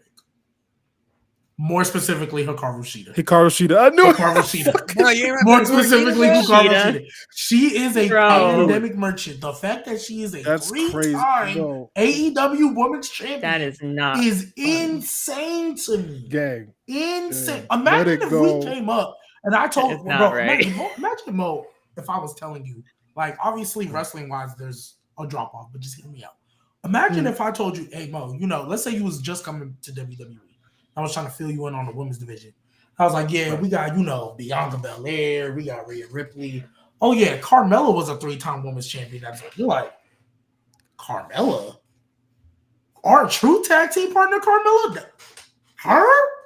3-time women's champion? You look at that anywhere near Carmella. Was everybody hurt? Right? That's how I feel about Hikaru Shida. And honestly, if we keep it a buck. Riho too. She's great, but she just keeps getting hurt. Yeah, Riho. Who else was on top before Britt Baker finally won that title? Thunder Rosa. But even though she won it from Britt Baker, and they didn't do crap with her after that. Nothing, bro. Yo, also too, you know who else they didn't do nothing with? Wasted time? Deonna Purrazzo. That was such a waste.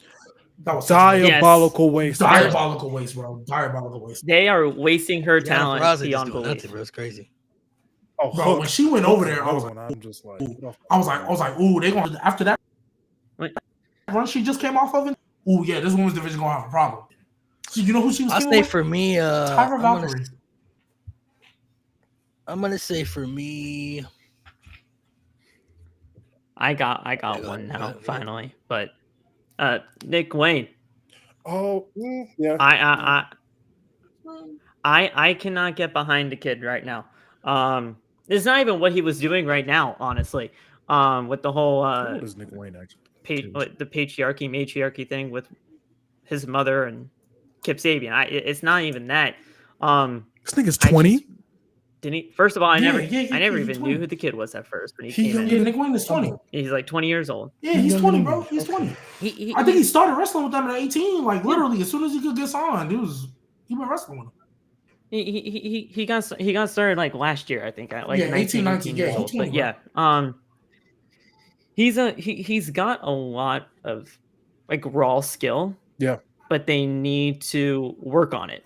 So he's Logan Paul. Right now it's just completely he's still very raw to me. He is very raw to me. Agendas. Okay, so look, this is a better comp. This is a better comp, and I need you to hear me out when I say it because you're gonna have a conniption. Oh no! Mm-hmm. It's like when when Pete Dunne first got in the scene, but with no development.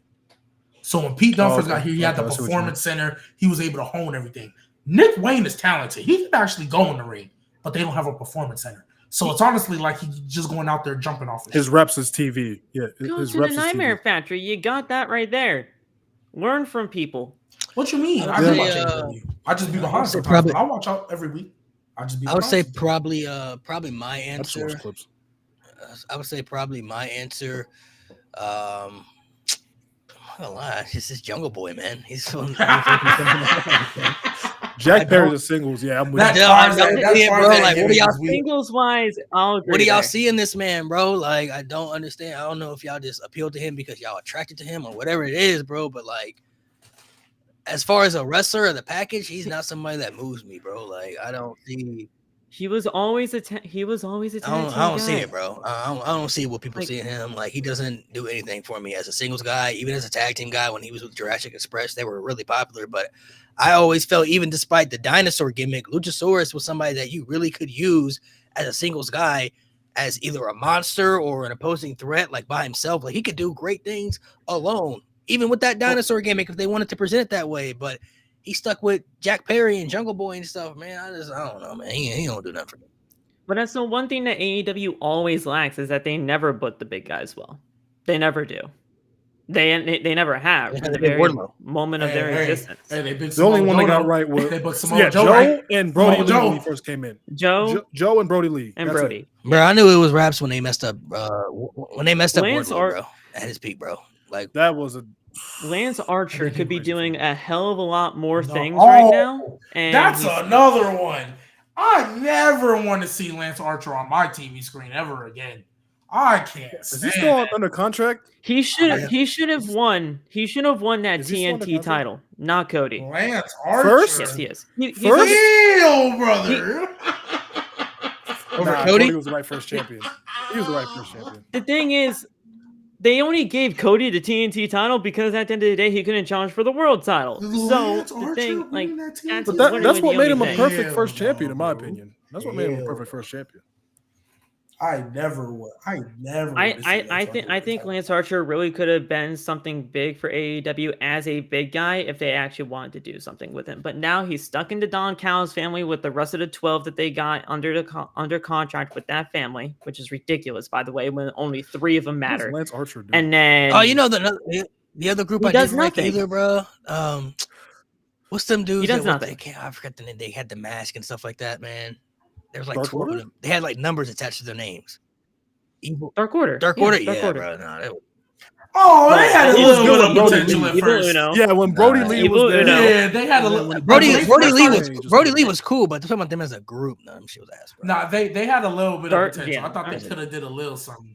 They It added wasn't to moved. the Dark Hangman Order story. had I wasn't moved by Added to them, the bro. Hangman. Especially Yeah, after that, they, yeah, when they, it was especially when especially they after brought they in stuck Hangman. around for so long, Evil bro. Like they were Uno. together for so long, bro. Like Evil Uno and John Silver as the tag team of Dark Order was actually getting some yeah, momentum in the it was early getting stages of momentum. I'm just AEW, saying and for then it me, just I flat. wasn't moved by it. Who was the big like strong fit one? I think they called him like -1 or something like that. -1 No. was the Okay, son so of not the Brody son. Lee. Who was the one that like wrestled with no shirt and actually looked like he was fit? Not the short one. He was kind of like a little bit more stocky. That was probably Vance. I don't remember. He I came don't on know. like in the Numbers, later time, I'm not but gonna lie to yeah. you. I remember Now you guys the are making really me short look up one Evil Uno who in my looked search like, I'm not history. gonna lie, he looked like a really short guy that just happened to be there. And then the one with the long hair, right? They call like he was like the one that was all like the comedy guy in the group. When I was making the Yeah. jokes to Now- somebody. Yeah, John John Silver. Silver, And then the one with the probably. long hair rocked with him. Okay. So there was Evil Uno, Alex This Reynolds, bitch, he hates John everybody. Silver, and Brody Lee Jr., which is the son. I swear there was more than that. But then you also had Alan Angels, Colt I Cabana, remember boom, that. boom. Anna Jay was a part of it at one Yeah. point. Preston Vance was a part of it at one point. He was 10. Yeah, Um, 10. I think that's what I'm talking about. Preston Vance then. Yeah. I thought Preston he could have been Vance. nice, but Stu Grayson. All right. Then they had the Creepers, which is just NPCs. oh, because Cody Vance And was the then, one who started like the little join the Dark Order. He was the one that was doing them little first vignettes, right? Yeah. Then he put a mask on. Yeah. I Yep. thought he could have been nice. All right. Yeah. So to end off the pod here, I'm gonna ask everybody a question. And y'all just give me the answer you want to give. Give me, in your opinion, the most overrated WWE video game you've ever played. Oh, there hasn't been a good video. I mean, there hasn't been a bad video game I played. So For me, I'll give my answer. Mine is SVR 2009, bro. Other than Road to WrestleMania, that shit is not great to me. That shit is not playable. Fair pick. That shit was not fun. Road to WrestleMania literally is carrying like LeBron James carried the Cavs in 2018, bro. Like that's how much that was carrying that game. Other than that, that was a big downgrade coming from the first SVR 05, 06, and 07, even 08. That was a big downgrade if you ask me. So SVR 09 for me is probably the most overrated. That gets a lot of love. I'll only say it gets love just because the Road to WrestleMania is attached to that series. Like the first one we ever got, which was great. The Road to WrestleMania was spectacular. But other than that, Fantastic. Yeah. boo-boo. And here's the thing: you could argue that was the worst road to WrestleMania. You could still argue that. Compared to the other ones? Yeah. You can still argue that. Go ahead. What's your answer? You said 08. 08 is overhated. I want to say that because some people call it overrated. I think 08 is very overhated just because it's a drop off from 07. But I think overrated. I'd probably go Just Bring It. I prefer all the other SmackDown games over Just Bring It. Interesting. That's just me though. I can't really say for me like an overrated one because the only WWE games I played are the ones that everybody loves. I played the SVRs 07s, 08. I didn't play 09. I played WrestleMania 21, I think. That shit was ass. But understand, I was like 4 years old, so I don't remember it. I just remember playing it. I remember having the disc on my original Xbox when the Xbox first came out. I remember having that, but I don't remember much about it other than like we stopped playing it when my parents found out you could have bra and panty matches on there. So I stopped playing it. They came in one day. Me and my sister were playing it. They're like, "What are y'all doing?" And then they're like, "Yeah, we're not." Almost a day of reckoning. Salute. The first one or second one though. But a day of reckoning. I didn't play 2K20 because, quite frankly, I could never get it to work. Man. So I never played 2K20. Good job. And then all the WWE games that came out ever since, like the ones that actually have like the GM mode, I think they're cool. But I don't think anybody overrates them. I just think it's something to do, right? So I can't really say, but I know like if I had to say one that was trash, it would probably be that 21, WrestleMania 21. But I don't remember too much about it. So, what's your answer? The earliest game that I ever played when it comes down to WWE games is SVR 06, and then other than that, prior to that, I haven't played. So I'm just gonna go from that range on. But in terms of me,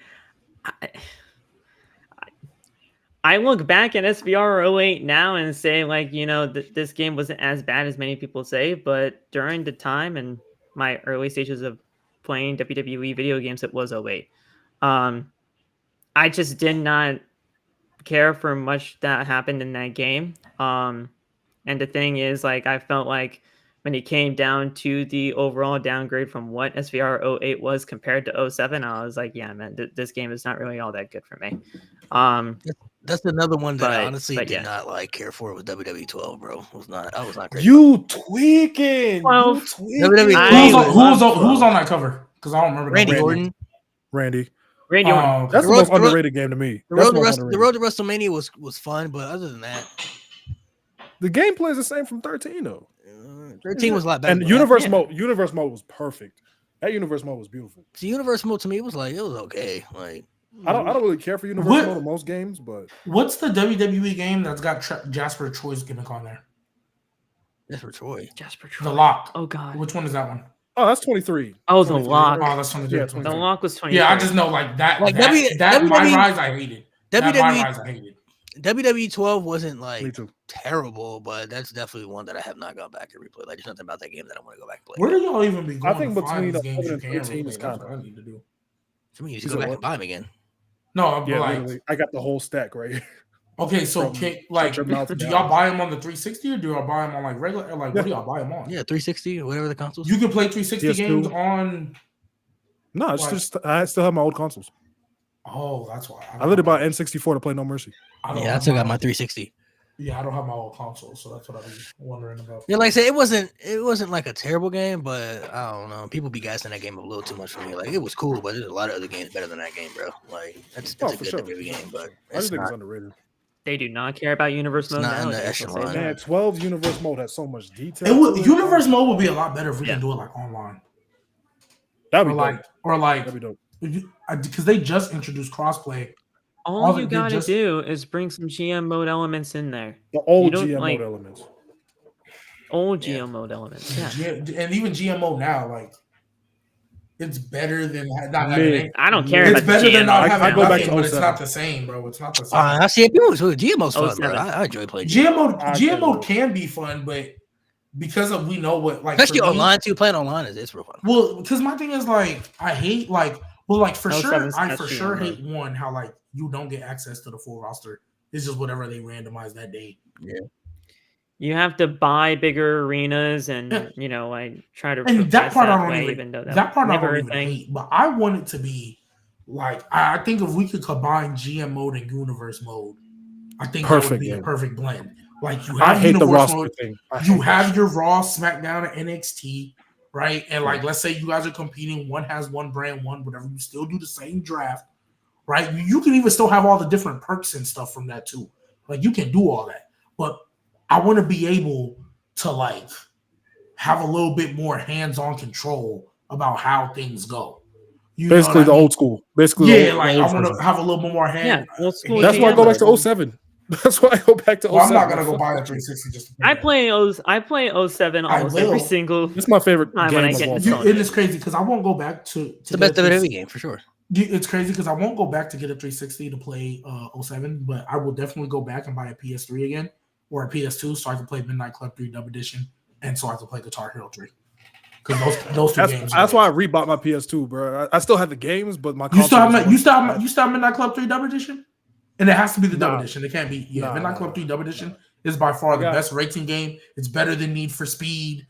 There's another one that I know was made like it's the best car little racing game ever, bro. That nobody can touch it.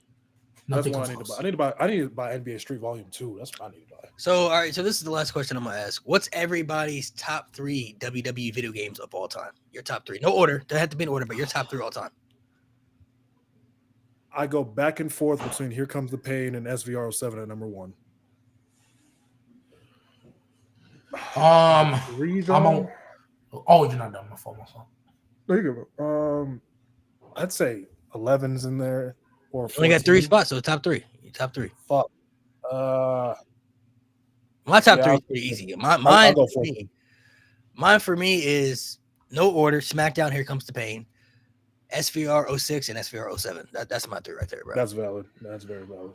Because I didn't play a lot of WWE games growing up, I don't really have a big pool to pull from. But I know it's not going to be anything post 2020. Cook. It'll be SVR 06 and 07 because I did play those. I didn't play Here Comes the Pain. There was one WWE something like, I don't know if it was 12, 13, or 14. I don't remember which one, but I did. Which one was CM Punk on the cover? 13, right? 13. Yeah, I think 13. that one was nostalgic. Yeah, that one was, I think, the one I would probably put top 3. That cover is beautiful. Honorable mention, I don't remember what year it was. I don't think Daniel Bryan was on the cover, but they like really focused on the Yes movement that year. It was an 2K14? alternate cover. I know exactly what game you're talking about. Oh, you mean like the showcase? Yeah, something like that. that. That was 19. That was 19. That was 19? Okay. 19 was good too. 19's elite. So Mo, what's your answers? Yeah, I'd say Here Comes the Pain, SVR 07, and then 2K14. But shout out to No Mercy. Phil, what's yours? Yeah, so I got SVR 07, SVR 2011. That's top 5. I love that game. And honestly, 2K19. 2K19 got me through a hell of a lot during the times. What was the game? But yeah. Which one was the game where Randy Orton just RKO's John Cena, and then he's like, "Look, he attacked me." Oh God, 2011. that was that was 11. That was 11. Oh, That was my 11. The road to WrestleMania. Now, Me personally, I like 2010 though more than 2011. I like 2010 is my most played game ever. 2010 but the road to WrestleMania where you could be like a creative. I literally That was go back 2010. and That was forth. 2010. The creative wrestler. Yeah, and you can do that to fight the Undertaker. I swear, bro. I go back Couldn't and beat that here's the Undertaker, thing. bro. Like, if you ask me this tomorrow, I'll say 2010. Like 2010 and 2011 are like so interchangeable to me. I just love both those I games. think So like, you'll underrated ask me as fuck. tomorrow, and I'll say Valid, 2010. Because I think 2010 had the one where you can create a wrestler. You could be like Dolph Ziggler. You could be Rey Mysterio. It was like a good amount of options. But anytime you pick going up against the Undertaker, man, bro, I swear you can hit like 50 finishers on that nigga. He go. Oh, you talking about pick the out streak? Yeah. Oh, that was 14. That was 2K14. That was 2K14. No. And I love that It was game. a younger one because I don't think I remember 14, but it was definitely one of the older ones. 2K14 was No, but there was one where Magic Powers. but there was one. No, it wasn't that. There was one where you literally had like 5 options to choose from, and one of them was to create the guy, but it was specifically was versus Yeah, Undertaker. Right. Oh, yes. yeah. That one was the one I was like, bro, Undertaker. How many finishers you hit him with? And it was always you hit him with a finisher, 1-2, kick out, and then sit back up and start Yeah, chasing. defeat the streak was crazy, bro. It was crazy. Defeat the Road to streak, bro. WrestleMania Oh, versus my Undertaker. Lord. All right, fellas. Appreciate you guys for coming on. Phil, That was 2011. Yeah. Phil, thank you for coming through. Appreciate it. Thank you guys for coming through to watch. Make sure you guys hit the subscribe button to the No Name Wrestling Podcast and to the Narcolepsy 194 YouTube channel and the G Baby YouTube channel as well. Check out all episodes of the podcast that we're on. Make sure you guys go subscribe to the Rated M Wrestling YouTube podcast as well. We'll be back next week. Next week's conversation is going to be interesting. We're going to be talking about what we think is more valuable, peaks or longevity with superstars. This about to be nasty. So Oh, conversation that's should gonna be nasty. interesting because there are certain superstars who may have peaks who didn't have longevity, but then there may be certain superstars who had longevity who didn't have higher peaks. So we're going to be talking about what we think is more valuable, what puts you up in the higher as far as being in the all-time list. So make sure you guys subscribe. Thank you guys for coming through. Getting through some tough times right now with WWE. So I recommend you go watch AEW when you can because AEW is very enjoyable right now. Big facts.